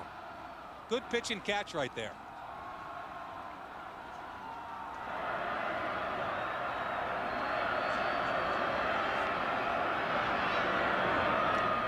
Three wide receivers, Druckenmiller over the middle. Stewie has it. And that's an example of the kind of play that Frank Beamer was talking about at halftime with Andrea Joyce. They had those same plays open in the first half, but Druckenmiller didn't make them click. Now he is, and Stewie has a first down to the 14. Stewie does a good job. He's right here. He's going to run the quick slant, beats the man-to-man coverage. Druckenmiller in the 4 wide situation understands the blitz is coming, and he's going to get rid of it. There's the hot read, taking candy from a baby. Everybody does their job there. Druckenmiller got hit by 2 UVA defenders, but still got the ball off. This time a 4-man rush. Druckenmiller throws. Too hot to handle for James Crawford, who was the 4th wide receiver. Rondé Barber had the coverage. You know, I kind of like Druckenmiller in this 4 wide receiver offense. Some of the tape I watched this week, when they got near the end of a half or game and went 4 wides, I think it really showcases his ability. He's got a great arm. He can throw outside, or he can throw it up the field.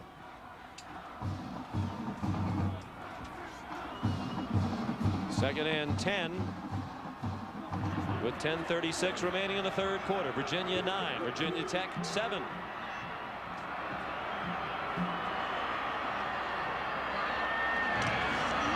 Fake handoff. Cornelius White has running room. Flag down. White down at the 1-yard line. Thrown right at the feet of a blocker out wide, trying to help spring White. James Ferrier made the tackle that saved the touchdown. Boy, the thing was set up, but I think T.J. Washington, the right tackle who pulled out, pushed in the back. I don't think there's any question of the call. Yep.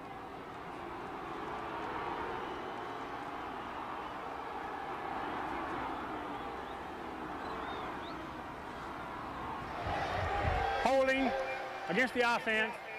Penalty from the spot of foul. Repeat, 2nd down.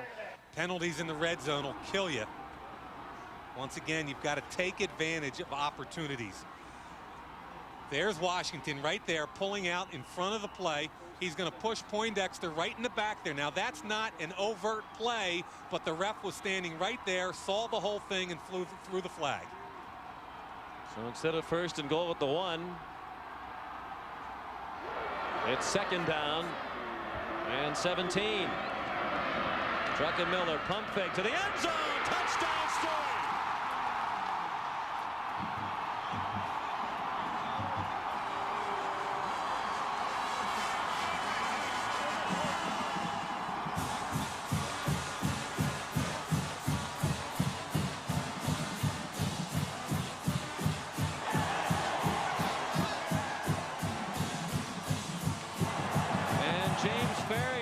On the play for Virginia. That would be a huge loss.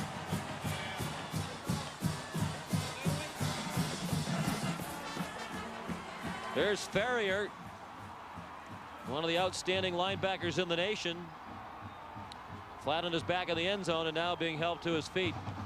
I mentioned I like this 4-wide offense. Watch Stewie. He's going to run right down the seam. Druckenmiller will do a great job looking the safety off and coming back to Stewie over the outstretched arms of the linebacker Ferrier, who's the guy that got hurt. Now watch Druckenmiller. He's going to look to his left, right there. Safety's got to respect that. And now you come back to the right with the touch. That is a big league play, folks. And up by 4. Tech is going for the 2-point conversion. Hokies lead 13-9 after the 21-yard touchdown pass to Stewie. They fake the handoff. The pass is incomplete. Intended for Scales. Stephen Phelan had the coverage at the goal line. Tech by 4 in the 3rd quarter.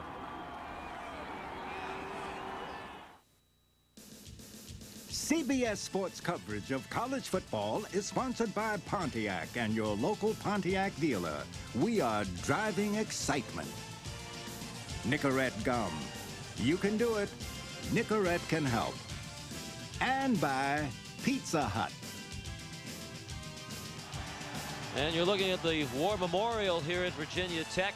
8 pylons representing virtues, loyalty, duty, brotherhood, etc. And those pylons are inscribed with the names of Virginia Tech cadets who have been killed in action.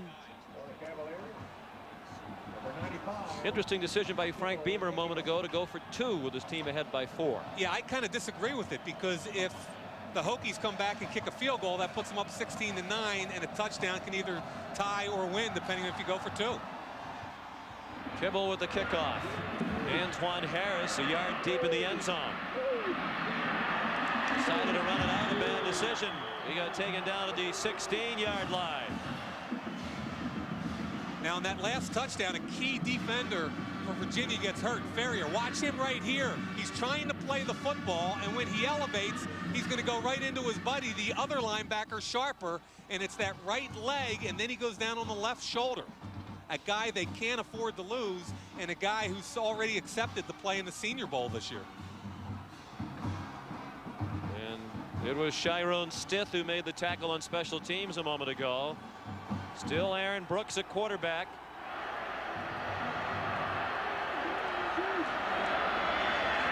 Play action fake. Man open in the flat. It's the fullback Charles Kirby. And he's out of bounds with a 1st down up around the 34-yard line. Nice play on 1st down for Virginia. Gain of 18. Always been a big believer on a running team to go play action on 1st down. Especially against an 8-man front like Virginia Tech. Still a long way to go in this one. Nearly 10 minutes remaining in the 3rd quarter.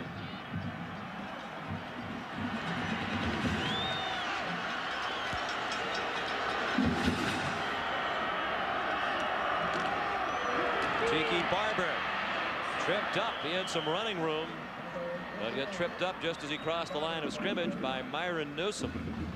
As a result, a short gain out to the 36 for Tiki Barber, who in addition to being an outstanding football player is an excellent student. A GPA of 3.36 in the School of Commerce. And he was recently named to the 24-member CFA Scholar Athlete team and has received the postgraduate fellowship from the National Football Foundation and College Football Hall of Fame. Brooks with a lot of time throws a bullet. Brian Owen with some running room in Tech territory. Taken out of bounds by Torian Gray at the 31. Well, that time Brian Owen got much the better of Lauren Johnson. Deep dig pattern, and I really like the way the ball was delivered by Brooks also. There's the delivery by Brooks. Good arm on the deep dig route. Johnson not only has poor coverage, but slips on the tackle. Now, we haven't talked much Cornell Brown, but let's see what they're doing up front. There's one blocker, a tight end. There's another blocker, a tackle. Folks, that's called respect. Casey Crawford, the backup tight end, doing a good job. First catch of the day for Owen, and it covers 33 yards. They hand it off to Crowell, and he's in trouble. Banged out of bounds at the line of scrimmage. Midget with the first hit, and Myron Newsom came to his aid to help finish off Jermaine Crowell. Yeah, misdirection can't take that long to develop. Simonis almost made the play from the backside, and it gave the defenders plenty of time to recover. Just wasn't properly timed up.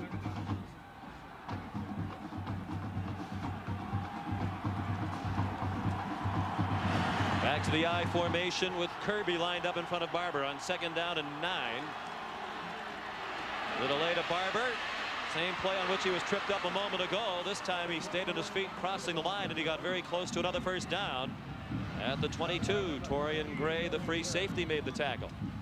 Sean, you made a great point earlier. You talked about when he was in high school, he was considered an outside guy, world-class speed. But as he's gotten stronger here at Virginia, he's also gotten tougher. And he's a guy that can hang in there, take 20 or 30 carries a game and get the job done. He will be a good, strong football player in the NFL. Leads the ACC in rushing yardage, touchdowns, all-purpose yardage, and punt returns. 3rd down and 1. It's Anthony Southern, the fullback, and he got very little. Needed a yard, needed to get to the 21. And from where they're spotting it, looks like he's short by half a yard or so. Look up top of the screen right there. You can see where the foot is marked inside by at least 1.5 feet inside the marker. So there's no question they don't even have to measure this. Thought for a minute it was marked on George Welsh's hat. I was trying to show you what a nice looking hat he had, and he didn't offer us one this week. And George is apparently going to play it very conservatively here. Down by 4, he's going to go for 3 with a long way to go in the game. 8:03 left in the 3rd quarter. And as we said, they consider Garcia to be money in the bank, and he has been today, 3 for 3. What was that? Los Cabos and Mente, or what was Pesos that? and La Balsa. And folks, he didn't even look at his notes.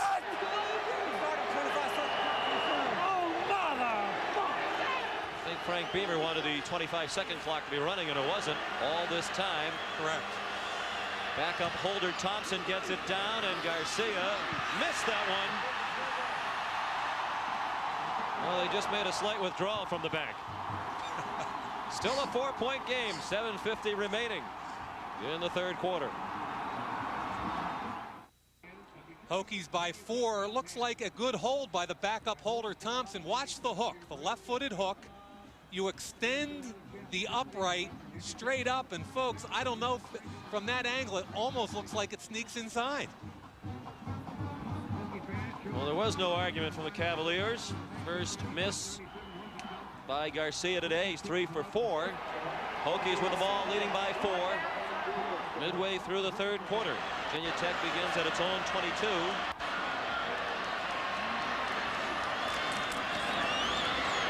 Marcus Parker, the tailback, he carries to the 25, and we check in with Andrea Joyce. All right, Sean, we are with Virginia Governor George Allen, who was also a quarterback of Virginia in the early 70s. Are you diplomatic on this day, or are you a Cav through and through? Well, I think you ought to be loyal to your school, and so I am for Virginia Tech every day of the year except for this. I'm for the University of Virginia. You don't worry about the votes today. Well, it's hard coming into Tech territory and be for the UVA Cavaliers, but nevertheless, folks know you got to stand for something. You are also the son of the legendary George Allen, the late George Allen, coach of the Redskins and the Rams. In the catalog of memories that your family has, how does the Virginia Tech-Virginia rivalry fit in? It fits in a very sentimental way. I was with my father at Thanksgiving the year he died. He died on New Year's Eve, and we were watching the University of Virginia Tech game. Virginia had a better record, but he saw Virginia Tech's players before the game. He says, Virginia Tech's fired up. Then watching how poorly the defensive backs for UVA played, he couldn't believe George Welsh had done such a great job with that backfield. So there's some bittersweet memories there. But obviously, this is great for the Commonwealth of Virginia. It shows that we have outstanding programs, outstanding schools, and also that we're open for business. Well, it's been a lot of fun. Congratulations on a great day in Virginia. Back to you guys. Thank you very much. On 3rd down and 2, Parker carried very close to a first down, and there's also a flag down. Yeah, this will be interesting because if they make the first down, I think it's going to be a holding call. You take them back. If they don't make the first down, you probably decline it and force the punt. Interesting hearing from the governor there. You know, you grow up at our age group, Sean, and you remember George Allen stalking the sidelines. I remember one of my favorite sayings was by George Allen, luck is what happens when preparation meets opportunity. And he's one of those guys that had a saying for everything, but for whatever reason, that's always stuck with me. We are going to measure. And as Mike said, if it is short of a first down, Virginia will likely decline this penalty.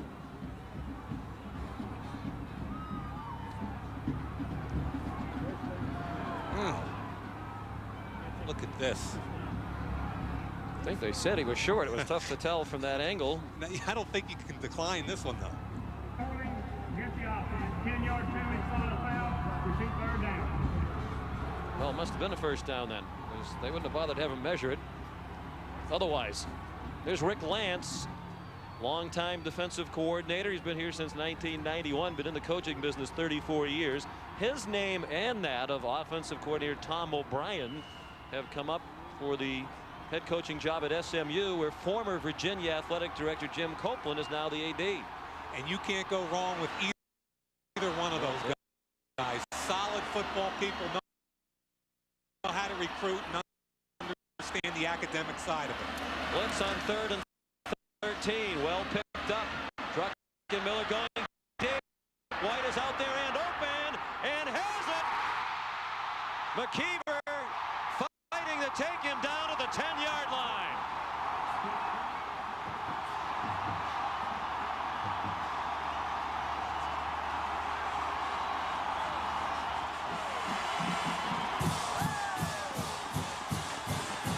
Same play as in the first half. Druckenmiller in the first half overthrew the football. This time, Cornelius White cleanly beats McKeever in the game for Joe Rowe. The ball's delivered right on target, and all McKeever can do at that point is make the tackle. Look at the fight. Picked up an extra 15 yards, almost lost the football at the end of it. Well, they were trying to get the ball out, but meanwhile, White went for 10 more yards. The ball came out after he was down. 72 yards on the play, longest catch of White's career. 1st and goal just inside the 10. 5 seconds on the play clock as Druckenmiller changes the play. Marcus Parker, good change. It's a touchdown.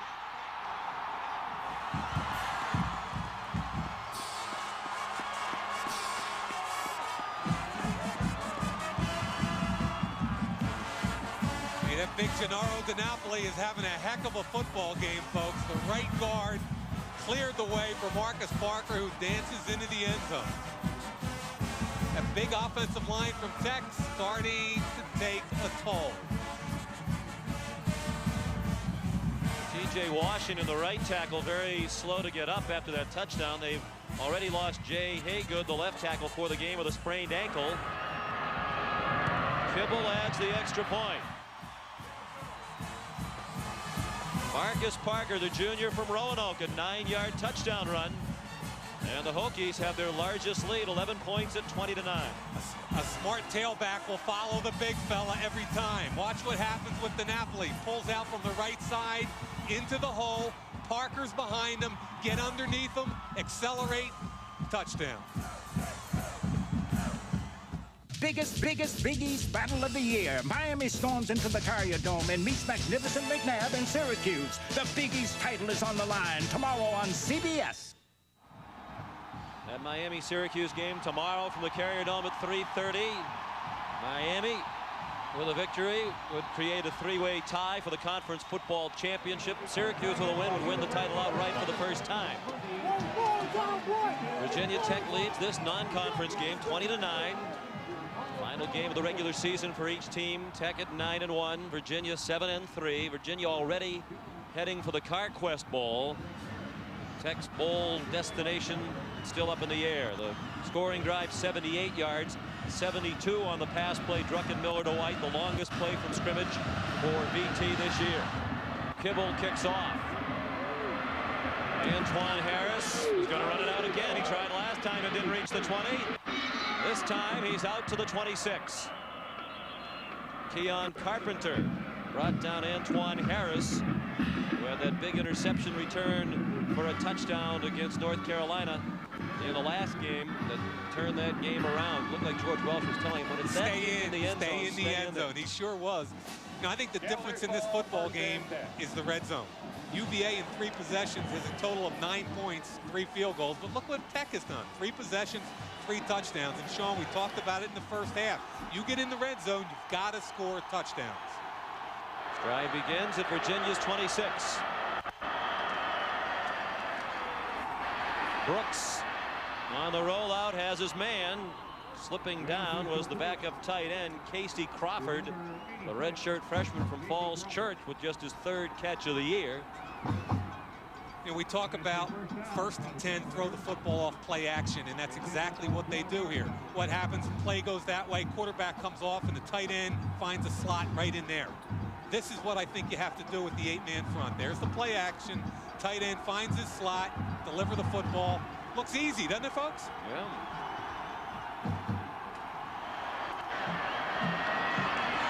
And a handoff to Tiki Barber through a big hole. And he's into Virginia Tech territory and down at the 45-yard line. Tackled by Torian Gray. 17 yards on the pickup for Tiki Barber, who was held to a season-low 58 in the last game against North Carolina. Tiki said he ran a 4.28 40 back in the old days when he was a track guy, but now that he's put some weight on, he's down to only about 4.38 or 4.4, Sean. I couldn't run 30 yards in 4.38 at the best of top of my career. Season high now, 157 yards for Barber, surpassing the 150 he had against Florida State. Pass thrown behind Owen. And let's check in the cozy studios in New York, where it's much warmer than it is here. And it might be 33 or so here in Blacksburg. Sellout crowd of better than 50,000 bundled up for this one. 2nd and 10. Safety blitz. He got away from it, and the pass deflected, and it falls to the ground. Nate Williams got a hand on the pass after Prelo came on the safety blitz and forced Brooks to step up. Boy, a lot different momentum in the second half. Everything tilting towards Virginia Tech, starting with field position, play action. Watch coming from the outside. Now he steps into the pocket. Nate Williams gets the big left paw up in the air. Boy, they're coming on strong now.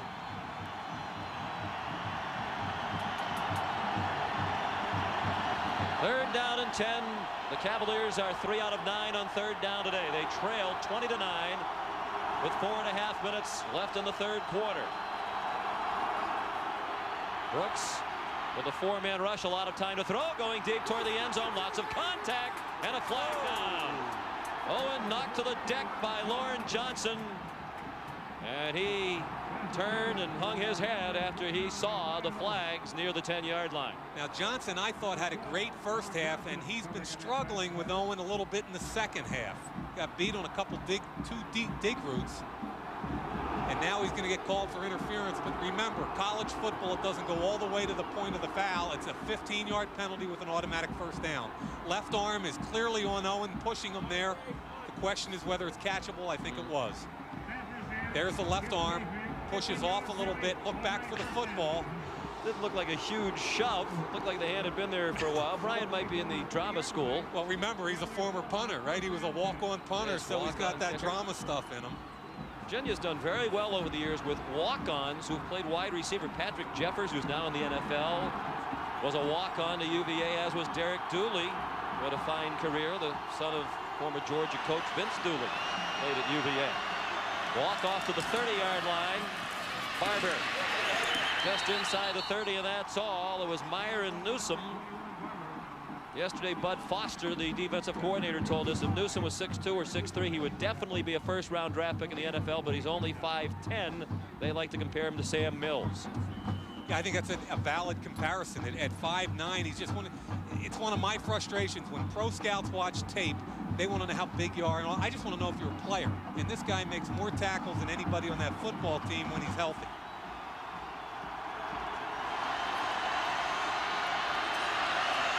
Second down and 10. Brooks under pressure. Has to throw on the run to the end zone, and it is incomplete. Breaking open was Demetrius Dotson across the middle of the end zone. It was Lauren Johnson who again had coverage.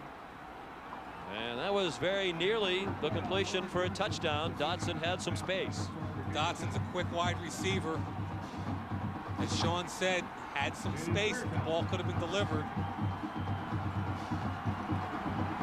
Right here at the end of the play, this could have been 6 points. Dotson open in the end zone, just past the diving hands. Third down and 10 upcoming. 7th play of the drive for Virginia. .336 remaining third quarter. Virginia Tech leads 20-9. They have to hurry to get the play off. 0 on the play clock as they snapped it. And they will stop the play. No play here. Great diving catch. And actually it went through the hands of Crowell. But you see that flag, and it was for delay of game. You were all over that one, Sean. Exactly right. Snapped the ball. It was after they hit the double-digit 0. Prior to the snap, delay of game, 25-second clock violation against the offense. Here we go again, almost in the red zone and self-destructing. They had a guy open in the end zone. You can't hit him, and now you have the 25-second violation, and George Welsh is not happy about it.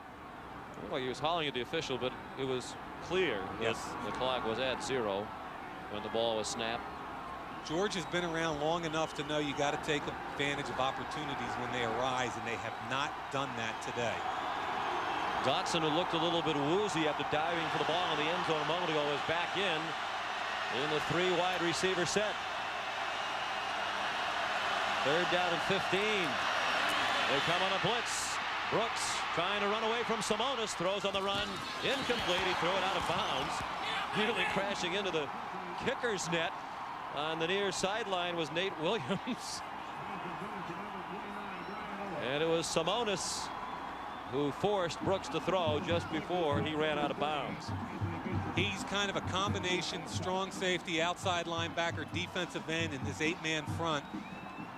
Won't play in the NFL, but boy, is he a solid college football player. Will Bryce to punt. Simonis told us yesterday his dream is to be the athletic director here at Virginia Tech. Wanted to be a Hokie when he was growing up, and now that he's been a Hokie, he wants to be the AD. High punt by Bryce. Scales makes the fair catch at the 11. And wasn't Torian Gray right there when he said it? And Gray said, well, let me be the defensive back coach when you're the AD, pal. Tomorrow on CBS, that Big East showdown for the title tomorrow at 3:30 here on CBS. Some of you will see Georgia taking on Georgia Tech. And off to the fullback, Ryan Edmonds. They try to get a little breathing room, and a good gain of 5 on first down as Edmonds carried from the 11 to the 16. Now, I happen to think Syracuse is playing about as well as anybody in the country right now. Maybe you throw out Florida, Florida State, Nebraska, a couple of those teams, but outside of that, I think Syracuse can play with anybody in the country. Well, they'd like to have the first 2 games of the season back. They played North Carolina to open the year when North Carolina already had a game under its belt, and we now know what a good team North Carolina is. Syracuse had 11 penalties in that opener, then had 6 turnovers in the second game at Minnesota and lost by 3 to the Gophers. Yeah, that's the game that killed them nationally. Up the middle, Oxendine on 2nd and 5. And he's down shy of the 20 and about a yard and a half short of the first down. Tony Dingle and Dwayne Ashman took down Oxendine. There's Dingle, a sophomore from Fayetteville, North Carolina. Credits his mother for the fact that he's had such a great institution like the University of Virginia. He grew up in a very tough neighborhood. He said his mom kept him on the right path, and he has her name Rebecca tattooed on his arm. Third down, a short 2. At least that's explainable to your girlfriend. They just did get it off. Oxendine first down and much more. Tough run by Oxendine. He refused to go down and finally did at the 36-yard line. Joe Williams and Stephen Phelan combining on the stop.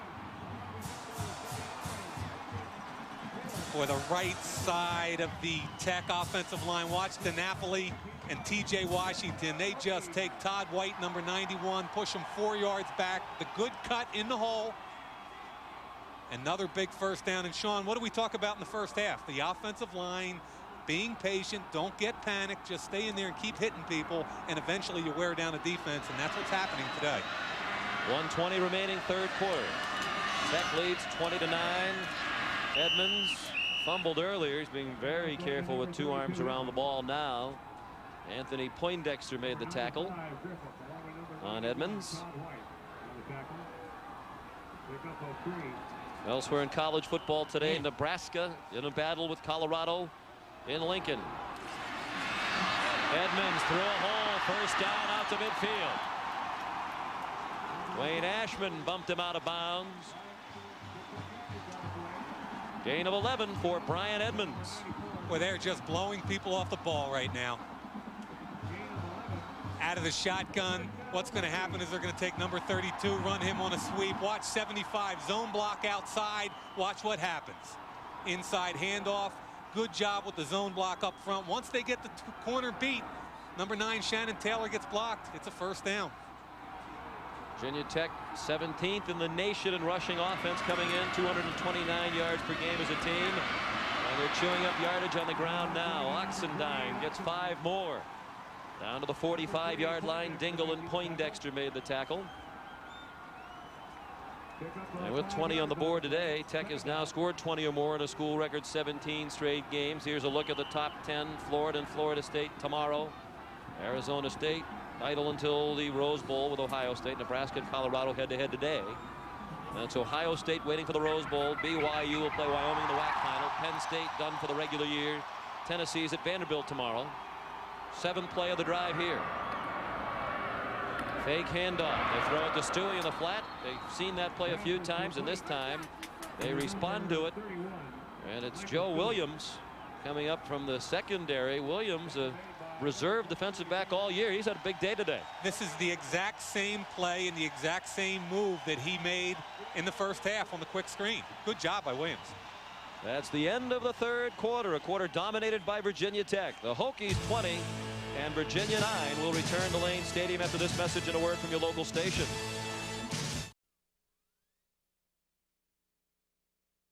CBS Sports coverage of college football is sponsored by Wrangler, Real, Comfortable, Jeans, Visa, it's everywhere you want to be, and by Pepcid AC Acid Controller. You can be heartburn free with Pepcid AC. Virginia Tech trying to take control of this football game, leading by 11, and with the makings of an impressive drive which began at their own 11-yard line. This is the 8th play upcoming, and a big one. 3rd down and 5 at the Virginia 45-yard line. The Cavs still playing without James Ferrier, their outstanding linebacker, injured moments ago. First play of the 4th quarter. Druckenmiller sidestepped the blitz, and then Oxendine had the ball go through his hands. He had a first down and beyond. Had he been able to hang on, it was Taylor who came and put pressure on Jim Druckenmiller, and it'll be a punt. That's a huge drop by Oxendine. Yeah, it really is a big drop there. Impressed by Druckenmiller. They talk about he's not a fast guy, but I like his feet in the pocket. He's able to find a lane to throw the football. We talked earlier about what a strong guy is, and don't be deceived by all that muscle. He's also a very bright guy. Fair catch made by Tiki Barber at the 19-yard line. 27-yard punt as Kibble tried to hang it up high. Yesterday the coaches were telling us about how Druckenmiller gets them in and out of all the protections. As a matter of fact, Jim says if I get sacked, usually it's my fault because that means I put us in the wrong protection at the line of scrimmage. I've always been a huge believer that the quarterback starts your pass pro. He's got to understand where his help is. He's got to understand when to get rid of the football. He's the guy that gets everything going in the pass game. But still Brooks at quarterback. And taking the handoff was Tiki Barber. Cornell Brown took him down. Brooks went into the game against North Carolina 13 days ago. George Welsh looking for a spark. Brooks had a very good week of practice leading up to that game, but the team really didn't move. So he put Sherman back in because he wanted the experience in the game late. Wonder if Sherman is still a little bit woozy since he's not back in here, and since that first drive engineered by Brooks, they haven't moved as effectively. Yeah, the question is whether or not Welsh will have that option as the fourth quarter evolves. George Welsh did tell Andrea Joyce at halftime that Sherman would go back in if he was all right. Simonis hits Brooks as he throws it. A pop-up intercepted by Torian Gray. And he stumbles down at the 38-yard line. Simonis put the hit on Brooks. It turned the pass into a flutter ball. Gray picked it off. His second of the year. And that's the second turnover of the football game committed by Virginia.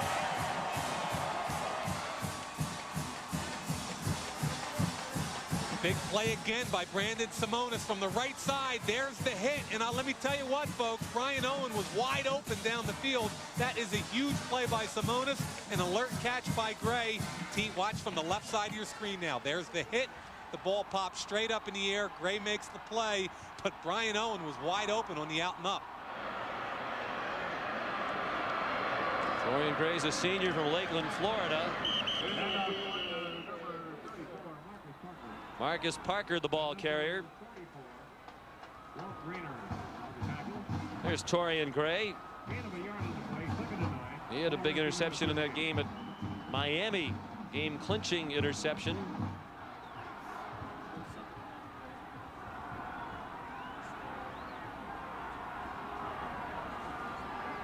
Keon Carpenter had returned an interception 100 yards for a touchdown.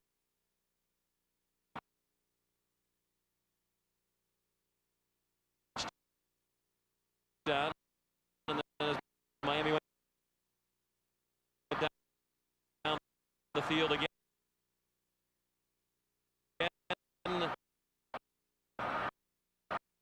Gray fought off the last-ditch effort by the Canes. Druckenmiller pitched it to Parker.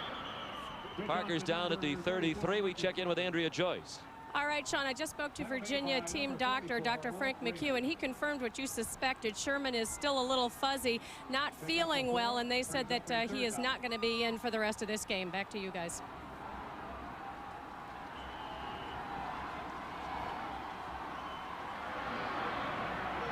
Third down and 4.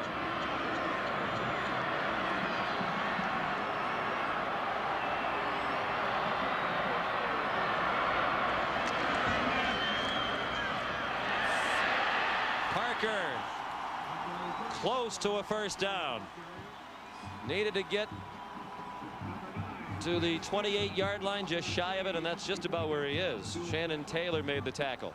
And that was all second effort there by Parker. Tackled around the line of scrimmage. Close enough to measure.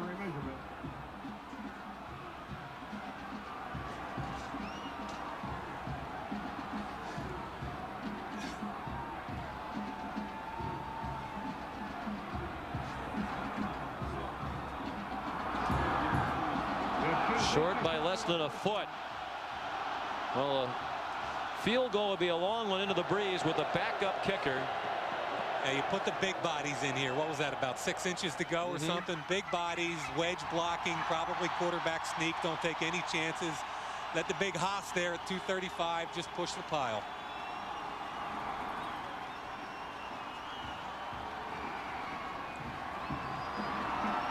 They're 1 for 1 on fourth down today. And of course, that was the mad dash by the punter, Kibble, back in the first half after he couldn't come up with a snap.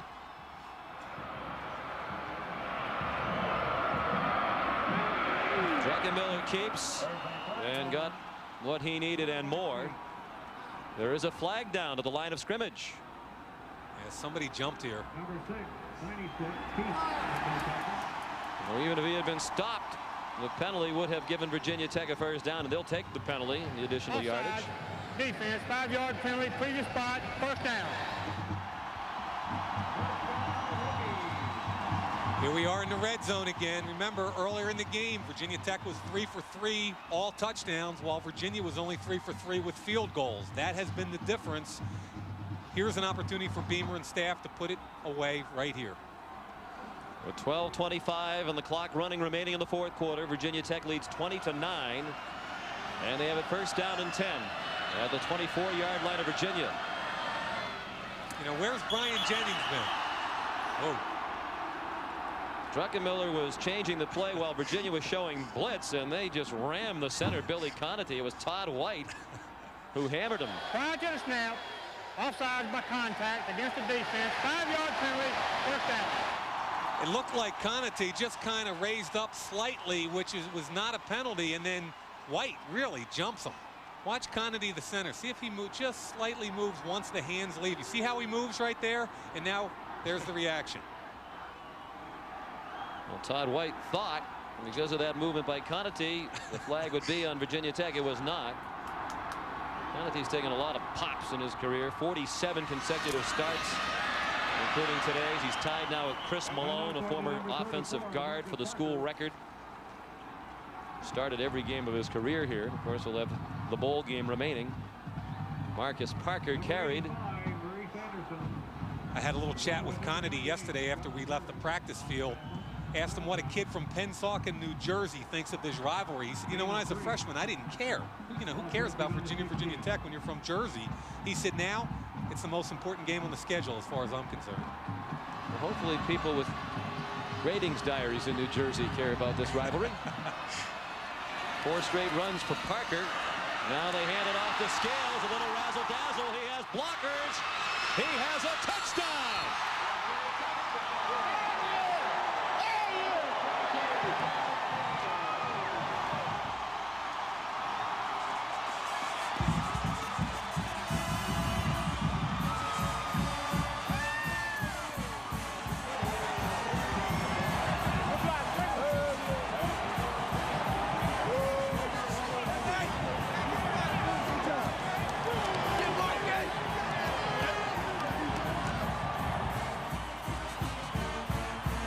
$17 yards on the reverse. Scales the touchdown. Kimball missed the extra point. Filling in for the injured Shane Graham today. Kimball hooked it wide. It's 26-9 with 11:12 remaining. Love the call here. What happens is they hand off here. He's going to head this way. Scales comes back the other way. But folks, the key, the lineman, the guard and tackle pull in front. You're going to see a huge convoy of DiNapoli and Washington right out in front of Scales. There's the handoff. Now look what he's got out in front of him. Washington, DiNapoli, Conatee. Sean, there's about 900 pounds of beef out in front of the big fella.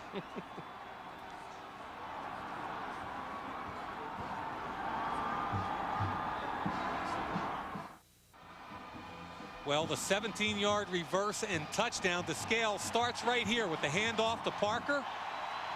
The second handoff. Now look at out front. Conatee, DiNapoli, Washington. How'd you like to be Rondé Barber? You're about 190 pounds. There is 900 pounds of grade A prime beef. No way, fellas. Touchdown. And 19 unanswered points now by Virginia Tech. They trailed 9-7 at the half. They now lead 26-9. The drive 39 yards after the interception by Gray. And Tech has scored a touchdown in 3 of its 4 second half possessions. Thomas Jones and Antoine Harris waiting for the kickoff from Kimball. Not often you see a game in which all of the punters and place kickers are left-footed, but that's the case here today.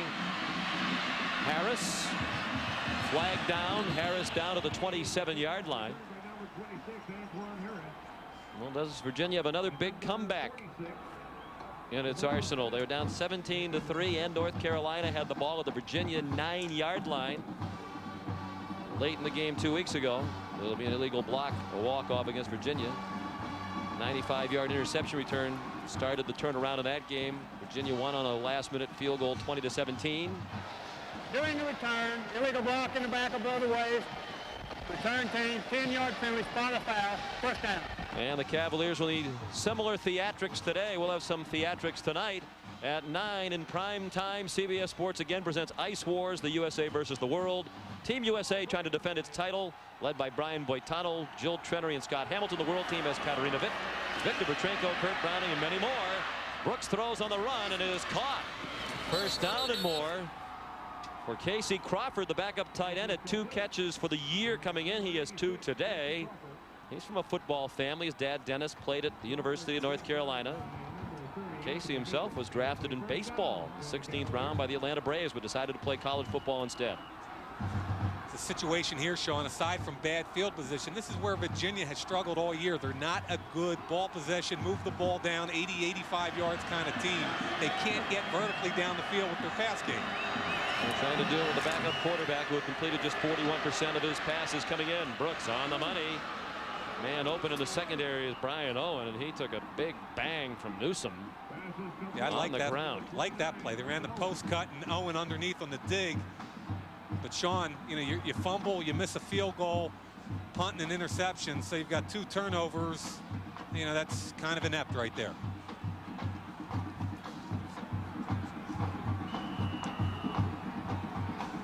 All 3 phases of the game, offense, defense, and special teams, since the 3rd quarter began, Virginia Tech has taken charge. Fake snap there, double clutch on the snap by Tom Laughlin, and the flag thrown. Dead ball prior to the snap, false start, offense, 5-yard penalty, first down.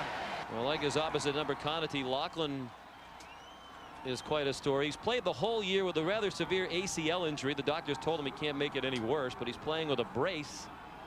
He hurt himself on the last scrimmage of spring practice. He thought about not playing. His mother, Shirley, told him, and we quote Tom O'Brien, the offensive coordinator here, to suck it up and play. Yeah, it's a great story. Dad played at Wisconsin. There it is. There's a double clutch right there. Dad was the player, but Mom said, hey, suck it up, will you? That might be a live football as it went through the hands of Dotson. He tried to fall on it, and it's recovered by Edmond. No indication yet. The officials confer. I think they're going to say the ball went out of bounds and will belong to Virginia.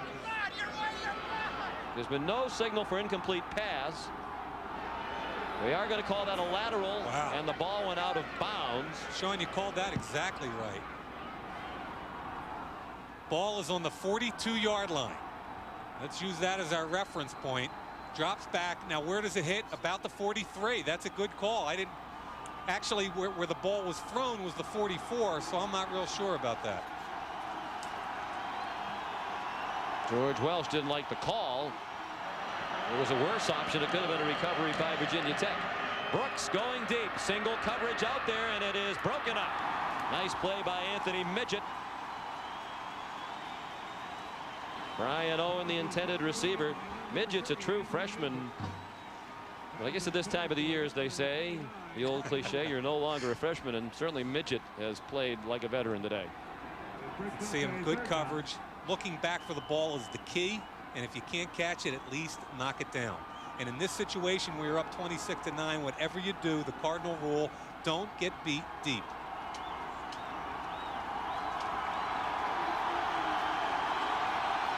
Third down and 25.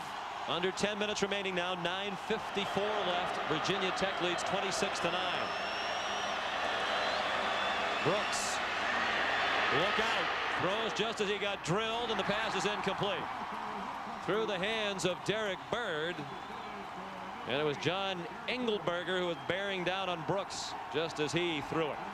Yeah, the 2 ends, Cornell Brown and John Engelberger, accelerating the football in the dash series, but from behind, 87 is Engelberger, knows he's got the shot, so he takes it.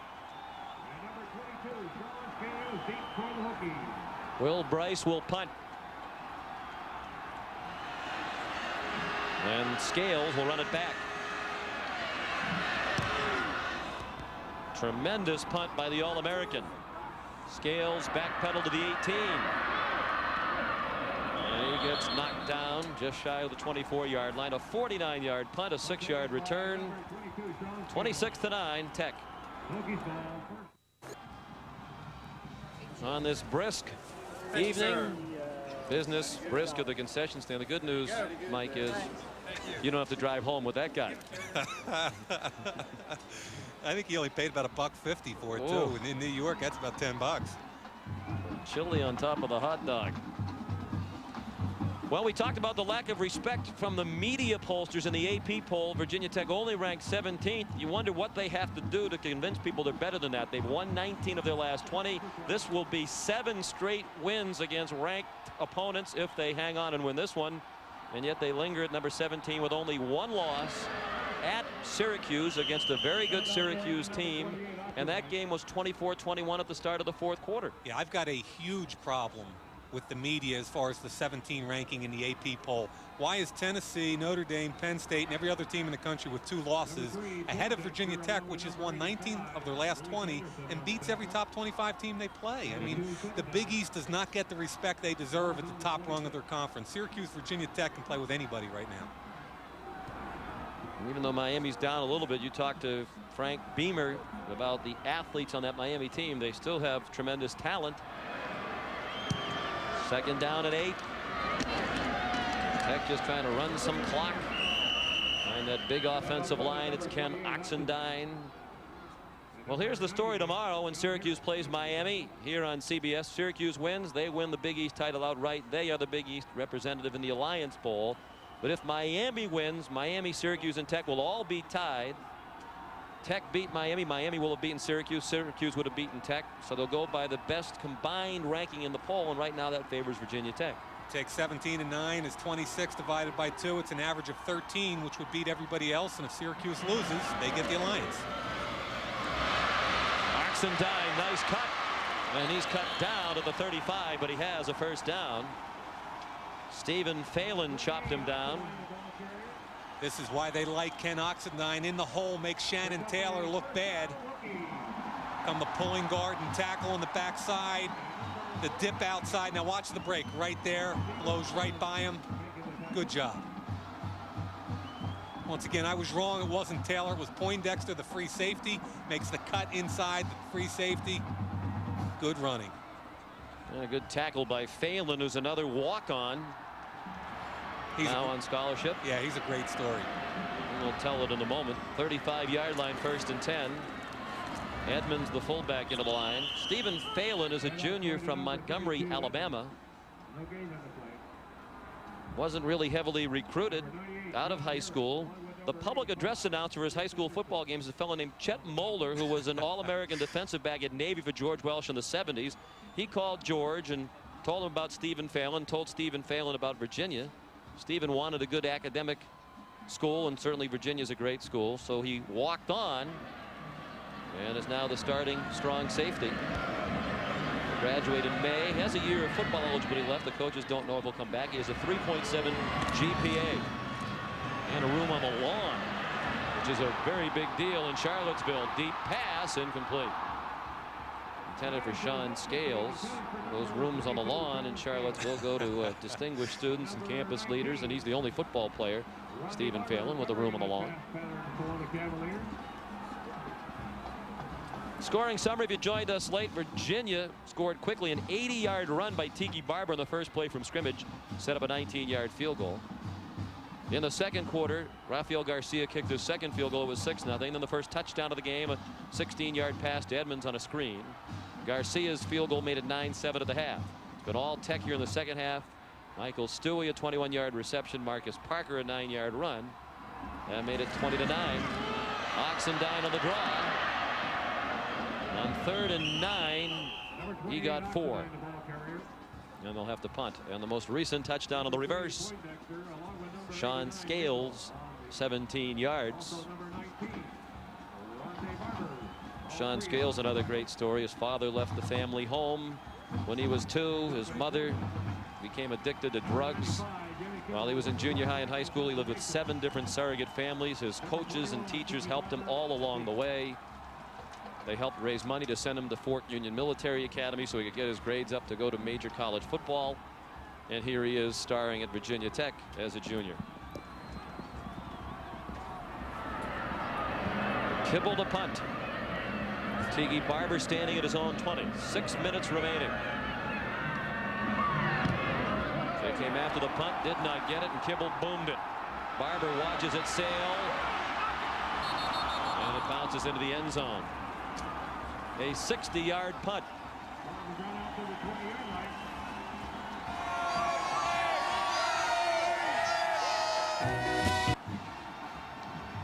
Thank you very much, gentlemen, and welcome back to Blacksburg, everybody. Well, we talked about that big offensive line for Virginia Tech, and it really has taken over the game in the second half. You know, we set the table in the first quarter. We said they don't really care if they score quickly. They want to wear you down with that big offensive line, run the football, and take shots with Druckenmiller. Exactly what happened. So Virginia really up against it now, down by 17 points with 5:50 remaining. Aaron Brooks delivers a little bit too high. He was looking for Crowell, and Keon Carpenter had the coverage. It'll be 2nd down and 10.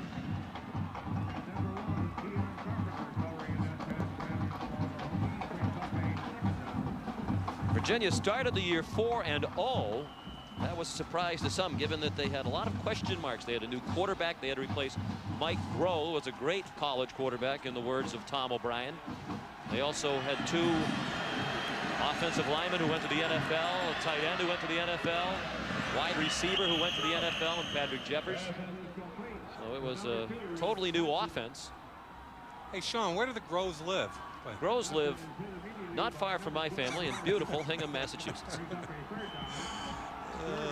I just quoted Tom O'Brien. He called Mike Groh a great college quarterback, and who am I to disagree with him? Oh, he was a heck of a... also agree with him. I agree with that also. Just teasing.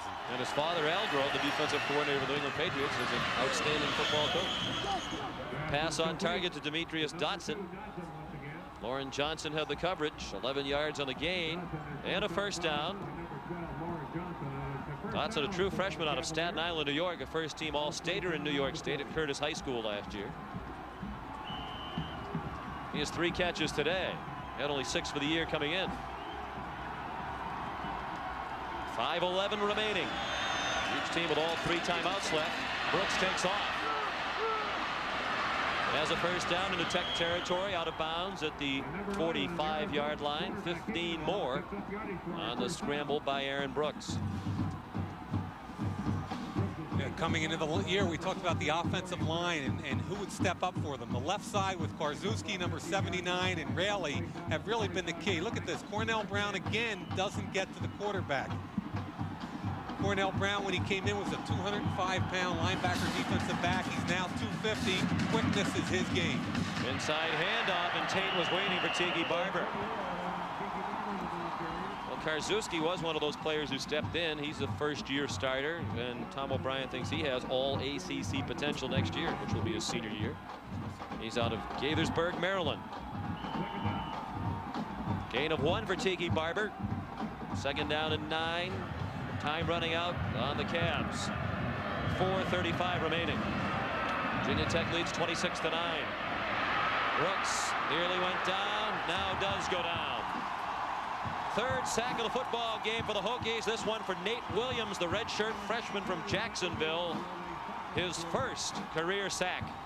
Hate to use the cliche, a coverage sack, but that's exactly what it was. Gave a 2-deep look, dropped into a 3-deep zone. Adam Brooks wanted to run a corner route, but Lauren Johnson stepped. Watch what happens. He almost throws it right there. Then he realizes it's an interception if he does. Nate makes a tackle. After Danny Wheel got a hand on him to throw him off balance. 3rd down and 20. Cavaliers back at their own 45. Cornell Brown chased Brooks out of the pocket. He has a lot of running to do to get the 1st down. And he is slammed down out of bounds. They throw a flag. Wow. Bad play by Newsom. It would have been 4th down and about 15. But Newsom slammed down Brooks out of bounds and got called for the 15-yard penalty. See, I have a question on this. The tackle clearly starts way inside the out-of-bounds line, and all he's doing is finishing the tackle. Now, I'd like to see this again and see what happens.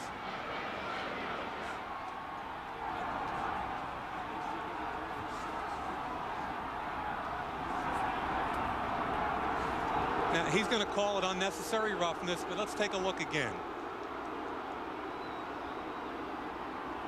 Here's Newsom. Makes contact about 4 yards inside, and then he throws him down late. The question is, was it unnecessary roughness? That's borderline. Yeah, and he was in the process of tackling him, and he didn't have him down. I guess he has to know that he's across the sideline. I think let him go. I agree, Sean. I think it's very borderline in that situation. You've started the tackle, you're finishing it. If it happened inside, they'd never call that. If it happened on the other sideline, they might not have drawn the flag. But the officials had plenty of help from the Virginia folks.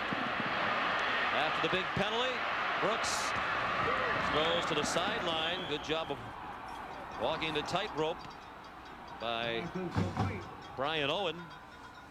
You gotta like Brian Owen, the walk-on kicker. Does a great job coming back to the football and then just kind of tickles the twine with his toes. He's not the only good athlete in his family either. His sister Heather was an All-American field hockey player. James Madison here in the Old Dominion. Did a great job. Newsom didn't feel him coming. He came back to the football. Good recognition by Brooks. Good job staying in bounds by Owen. And Newsom certainly wasn't going to hit him once he had toppled over out of bounds. Second down and 3. Owen again with Newsom in coverage. First down at the 22. 3.5 minutes remaining. And Virginia Tech leads 26-9. Tech's got to be a little careful here. They're bleeding the clock by playing a soft 3-deep zone, but you can't let them score this quickly because they can be right back in the football game. 17-12 Nebraska over Colorado. And in another game seen parts of the country on CBS today, LSU defeated Arkansas. Timeout on the field. 3.5 minutes remaining. Brooks talks with Tom O'Brien.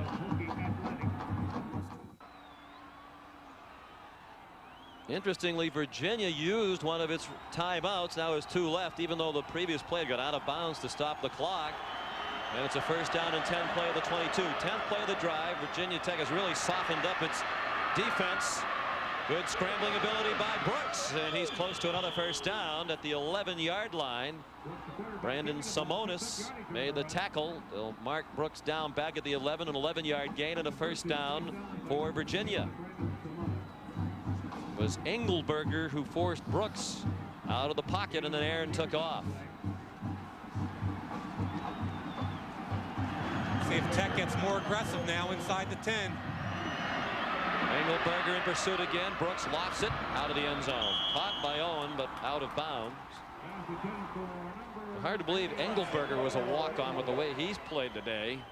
He was offered some scholarships to Division I AA schools, but wanted to play 1A football. Was 210 pounds when he came here. Now as a redshirt freshman, he's 245 and still growing. You know, now with the scholarship limitations down to 85, it was 105 just a few years ago. Coaches have found that walk-ons, especially selected walk-ons, become a bigger part of everybody's program. Engelberger has 7 tackles today. Second and 10. They could get another first down around the 1 without scoring a touchdown. Brown a bull rush, and he had Brooks for a moment. Brooks throws toward the end zone. Incomplete, flag down. That'll be offensive pass interference. Jermaine Crowell really pushed off on the defensive back at the goal line, and 2 officials saw it. Crowell, 6'4", has won several jump balls this year. But that time, I think he's just going to throw Lauren Johnson right out of the way at the last minute. Good call, Sean. Well, we're, what, 50 yards up the field and about 9 miles above the stadium. And if we could see it, everybody else in the stadium certainly did. Or most everyone. Remember, Crowell, 6'4", 201. There's the push in the back right there. No question about it. Keon Carpenter tapped the ref. Interference. Gives the offense. 15-yard penalty, previous spot. Repeat second down. Did you see that, Sean, at the end of the play? Keon came over, smacked the ref on the butt, said, good call, big guy. Maybe the easiest call the officials have had today. So the walk-off moves the ball to the 26. Under 3 minutes left. 2:56 remaining. Virginia Tech leads 26-9. Second down. Crowell dropped it. Had it in his hands at the 4. But Keon Carpenter says no. Red zone inefficiencies has been the difference in the game today. Virginia has not taken advantage. Tech has. Here's the seam route right up the chute. Crowell again Carpenter coming in late. That ball should have been caught by Crowell. Safety's late there. See it again. Safety comes a little bit late. The ball's right in his hands. Catch the football. Don't look at the free safety. Don't feel the free safety. Catch the football.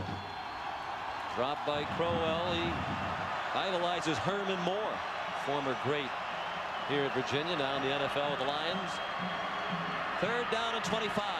They go to the end zone again, and it's overthrown. He was looking for the tight end, Walt Derry, and it was a bit too long. Derry's uncle, Terry Strock, is an assistant coach at Virginia Tech. Divided family loyalties. Yeah, he had Derry on the linebacker, Newsome. The matchup he was looking for, but the safety came over the top to help out. Pearson Prelo had the coverage. And down by 17. 4th down and 25 to the 26. Another heave toward the end zone, apparently, for the University of Virginia.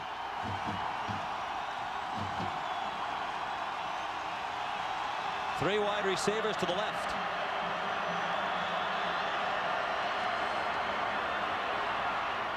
Brooks lofts it to the end zone. Too long for Owen. Torian Gray had excellent coverage. And the Hokies take over on downs. And that's the guy right there you want on coverage late in the game in a critical situation. A senior, he's been there, a 3-year starter, not fooled by the flow one way, throw back the other way. Good, strong football player. And he's adjusted well to a position change this year. Moved to free safety after 2 years at Rover. He was an all-conference player as a Rover. First team All-Big East in '94. Second team last year. And Torian Gray is a candidate for all-conference honors again as a senior. Not everybody can make that move either. Not everybody can go from strong safety to free safety. But Torian Gray did it this year, and he did it with aplomb. Aplomb. Last week we had bereft. This week, aplomb. I'm so impressed. Marcus Parker the carry. I'm done. And we'll be impressed tonight as we welcome you home to a CBS Holiday Classic for the whole family. What's the Christmas holiday season without Rudolph the Red-Nosed Reindeer? And yes, we start talking about Christmas one day after Thanksgiving. Then at 9, it's Ice Wars, the USA versus the world. Don't miss it. Great lineup on CBS tonight. No matter how many times you see Rudolph the Red-Nosed Reindeer, too, it's still great. It's one of those you could see over and over again and always enjoy. You gotta like Rudy. You just gotta like the big fella. Definitely a guy who got it done in the clutch. 2nd down and 5. You know what? Our producer, Bob Monsbach, just told me that Rudy is the reindeer, not the guy in the movie about the Notre Dame football. Well, were you confused or was he? 2nd down and 5. Parker and Edmonds the eye. And Parker is close to a 1st down across the 36-yard line. Anthony Poindexter made the tackle. Coordinating producer of college football on CBS is Craig Silver. Today's game produced by Bob Monsbach and directed by Mike Arnold. The associate director of today's game, Andy Goldberg. The coordinating producer of College Football Today is Eric Mann. College Football Today produced by Vin DeVito and directed by Kathy Barretto. And the executive producer of CBS Sports is Rick Gentile.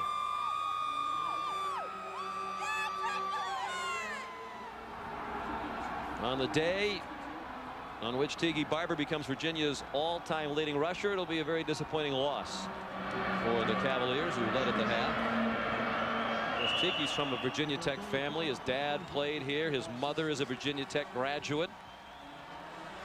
He and his brother Rondé have had virtually no contact with their father since they were about 4 years old. Their mother, Geraldine, raised them and is enormously proud of her sons. And there is Mrs. Barber. Worked a couple of jobs to raise her kids. She has seen them go to one of the great universities in the country. They're outstanding students, outstanding football players. She's an outstanding student, went to graduate school and got a master's with a 4.0 GPA at a local college.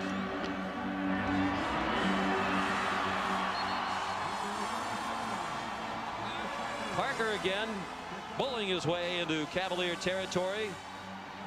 Why not? One more time behind DiNapoli. who's had a great game in the offensive line, especially pulling, and that time he pulled right into the hole. So finally, the home team will win one in this rivalry. And Virginia Tech has won 20 of its last 21 games. Why shouldn't they be considered as an at-large alliance team at 10-1, 20 out of 21, even if they don't win the Big East, should Syracuse win tomorrow? I'm with you, Sean. I think they should at least be considered, but with Notre Dame, Penn State, and some of those kind of teams involved, you won't see it happen. Sooner or later, Frank Beamer and his team will get the respect they deserve. They've taken another step in that direction with yet another victory over a ranked team.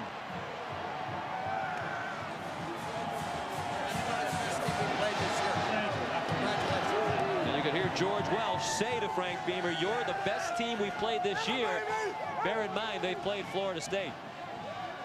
Now for Andrea Joyce, Mike Mayock, Sean McDonough saying so long from Lane Stadium. Final score, Tech 26, Virginia 9. This has been a presentation of CBS Sports.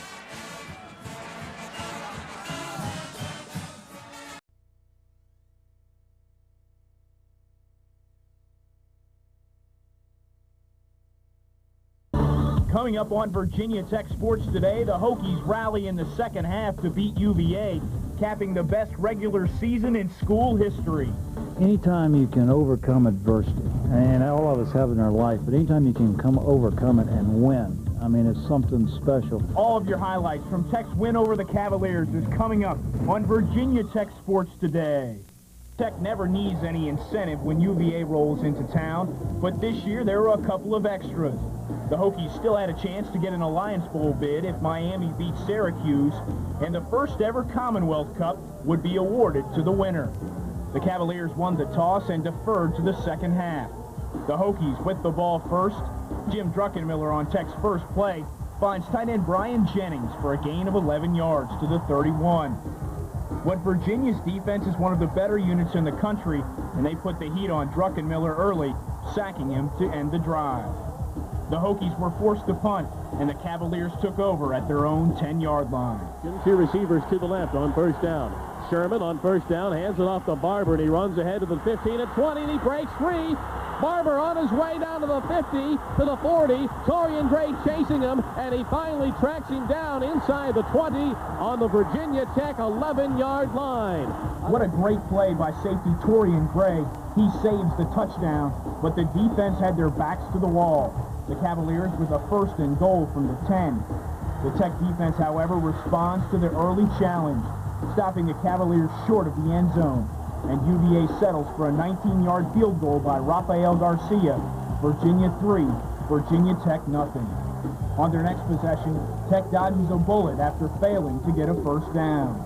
So Jimmy Kibble in the punted ball, back to Barber again on a bad snap. Kibble catches it. Now going to try to run for the first down. Jimmy running to the 25 to the 27, and he's knocked out of bounds right at the first down marker. Kibble gets the first down, barely. But the drive stalls, and Virginia's offense gets the ball back. On 3rd and 8, Tim Sherman hits Jermaine Crowell for a gain of 13 yards and a first down. But 3 plays later, the defense gets sack number 1. Out of the shotgun now for a quarterback throw. Backpedaling, looking to throw. Here's Hairston and Engelberger. They've got him. It's a sack back on the 30-yard line. Engelberger's 6th sack of the season forces Virginia to punt. And the Hokies get moving on their next possession. Ball is on the 34-yard line. First down, out of the eye, a play fake. And Jim Druckenmiller backs the throw, gunning it down the left side. It's caught by the tight end Jennings on the Cavaliers' 37-yard line. Jennings' 3rd catch of the quarter is good for 29 yards and moves the chains. 4 plays later, tailback Marcus Parker picks up 9 yards to the 17 for another first down. The Hokies could get no farther. The UVA D stiffens, sacking Druckenmiller on 3rd down for a loss of 9 yards. The play forces the Hokies to try a 47-yard field goal by freshman kicker Jimmy Kibble, who played for the injured Shane Graham. Kibble's kick goes wide to the right, and the first quarter ends with Virginia still on top, 3-0. The Cavaliers had the football to start the second quarter, moving the ball to the Hokies' 13-yard line. But once again, the Tech defense flexes its muscle, stopping the Cavaliers short of the goal line. UVA settles for another Rafael Garcia field goal, this one from 29 yards out. Virginia 6, Virginia Tech 0. The Tech offense shows some life on their next drive. Druckenmiller surprising the Cavaliers with his blazing speed. Second down and 12, option play. Druck fakes the pitch, run into the 40, 45, 50, down the sidelines. Druckenmiller into Virginia territory and down on the 32-yard line. A 33-yard run for Druck, the longest of his career. Tailback Ken Oxendine gets the call in the next 2 plays, gaining 15 yards to move the ball to the 18. 3 plays later on 3rd down, the Hokies get on the board. From the 16-yard line, 3rd down, Druck back to throw, lobs it over the head of a defender. It's caught by Edmonds at the 10, down to the 5, into the end zone. Touchdown, Tech. Druckenmiller's 16th touchdown pass of the season puts the Hokies on top by a point. Virginia Tech 7, UVA 6.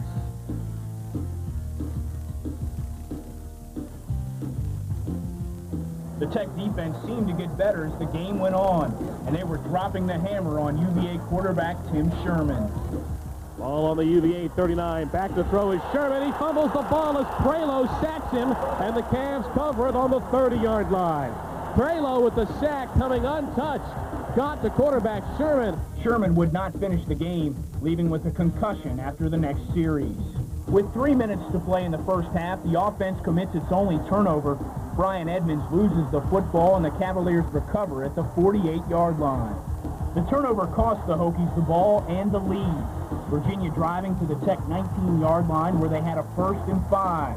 But the Tech defense shuts the Cavaliers down when it matters the most. And Virginia kicks its 3rd field goal of the first half with 2 seconds left to retake the lead. At halftime, the Cavaliers led by 2, Virginia 9, Tech 7. Still ahead, the defense shuts out Virginia in the second half, and the Hokies storm back to take the first ever Commonwealth Cup.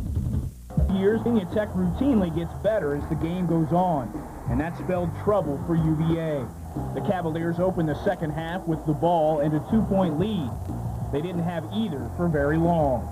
2.5 minutes gone by, quarter number 3. Brooks takes the snap, gives the Barber. The ball pops free, and Midget of Tech falls on it on the 42-yard line. True freshman Anthony Midget falls on the Tiki Barber fumble, giving the Hokies great field position. Quarterback Jim Druckenmiller goes right to work, hitting Cornelius White for a gain of 9 yards on 3rd and 4. On the next play, Druck finds Michael Stewie open for 13 yards, giving the Hokies a 1st down at the 14. A penalty pushes Tech back to the 21, but 1 play later, Druckenmiller goes back to Stewie. The ball is on the 21. Again out of the shotgun. Druckenmiller a quick drop, firing it into the end zone. Stewie is there. Touchdown, Tech. Stewie's 5th touchdown of the year put the Hokies on top. The junior wide receiver caught 4 passes for 44 yards. Tech 13, UVA 9. On their next drive, Virginia backup quarterback Aaron Brooks moved the Cavaliers 62 yards to the Tech 22. But once again, the Hokies defense stonewalls the Cavaliers. And this time, Garcia misses the field goal. The Hokies lead was still 4, Tech 13, UVA 9. The miss would be costly because 3 plays later, the Hokies dropped the bomb on the Cavs. 3rd and 13. Virginia coming with an all-out blitz. Druckenmiller fakes short, now firing it deep left side. Cornelius White is there. He's got it on the 30-yard line, down to the 20. 1st down, running to the 10, and they wrestle him down at the 9. White's catch is good for 72 yards, his longest ever. He finished the game with 5 catches for 92 yards. 1 play later, Tech puts another touchdown on the board. On 1st down, a running play. Parker bursting up the middle into the end zone. Touchdown, Tech. Marcus Parker's 4th touchdown of the season extends the lead to 11 points. The junior tailback from Salem led the Hokies with 80 yards on 18 carries. Tech 20, UVA 9, as the 3rd quarter came to a close. Trailing by 2 scores, the Cavaliers go to the air at the start of the 4th quarter, and Tech's defense forces another turnover. All right, 2nd down and 7. Back to throw is Brooks. Hokies come to get him. He lofts it down the field. It's intercepted by the Hokies, Torian Gray. Gray's 2nd interception of the year would be costly for Virginia. The Tech offense converting it into 6 points, 5 plays later. Hokies out of the shotgun now. Druck hands it off to Parker. It's a reverse. He hands it off to Scales, running to the 20, to the 10, to the 5. He's in. Touchdown Tech. Sean Scales took the handoff from Parker on the reverse. He runs in for the clincher. A 17-yard touchdown for the junior wide receiver, his 5th TD of the season. The Hokies' lead was now 17 points. Tech 26, UVA 9. Facing a 17-point deficit, things were looking grim for the Cavaliers. They needed 3 scores against the Hokies' defense. Second down and 10 from the 45-yard line. Brooks backpedaling again. Look out. Hokies coming to get him. They've got him back on the 43-yard line. It's a sack. The Tech defense shuts out Virginia in the second half. They are the first team all year to keep the Cavaliers out of the end zone. The Hokies beat UVA 26-9 is the final. The win improves Tech to 10-1 overall and caps the greatest regular season in school history. The Hokies also claim the first ever Commonwealth Cup. The 125-pound trophy will reside in Blacksburg for the next year. The Bell Atlantic Hokie of the Week.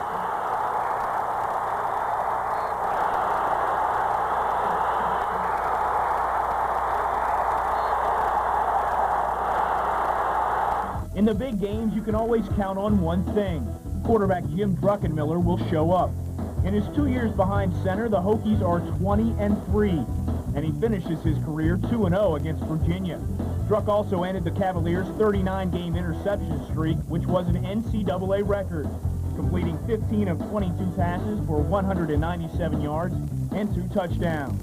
For playing his best in the big games, Jim Druckenmiller is the Hokie of the Week. Still to come, the Frank Beamer Locker Room Report.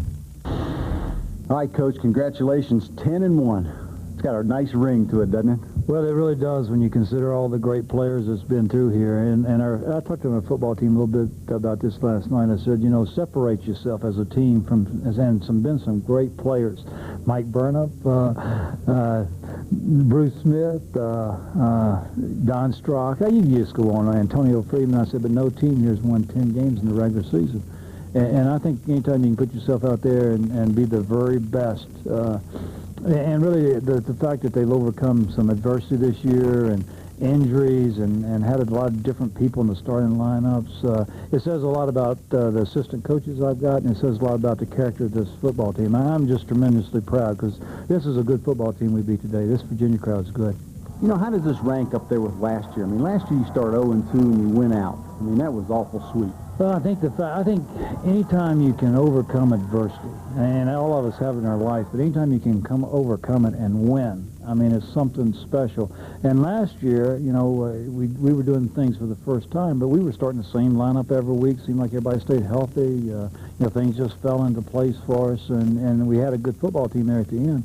But this team, again, give my coaches credit, give these players credit, because, you know, we've overcome some adversity in this deal. You know, you go back to the start of this game, and they get the ball there, and Tiki Barber pops right off an 80-yard run the first play. You got to be sitting there thinking, uh-oh. Yeah, you know, number one, I'm glad we ran him down.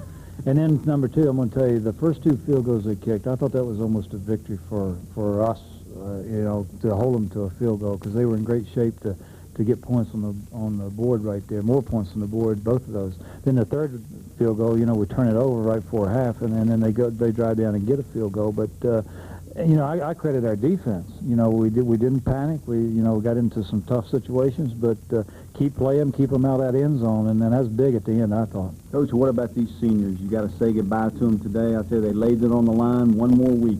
Well, we're not going to say bye to them until after we try to go win a bowl game. But this last time we play in Lane Stadium in Worsham Field, and they're a special group. You just think what's taken place here in the last couple of years, and these guys are a big part of last year, and certainly the leadership for this football team, and some guys that you hate to see go. But you know, that's the great thing about college football. There's some others waiting to come along, but this crowd right here has been really good. You know, we had the Orange Bowl representative in the booth with us, Roberta, and she loves us. Well, you know, a lot of people should love this football team. You know, it's a good football team. It's exciting. We play exciting football.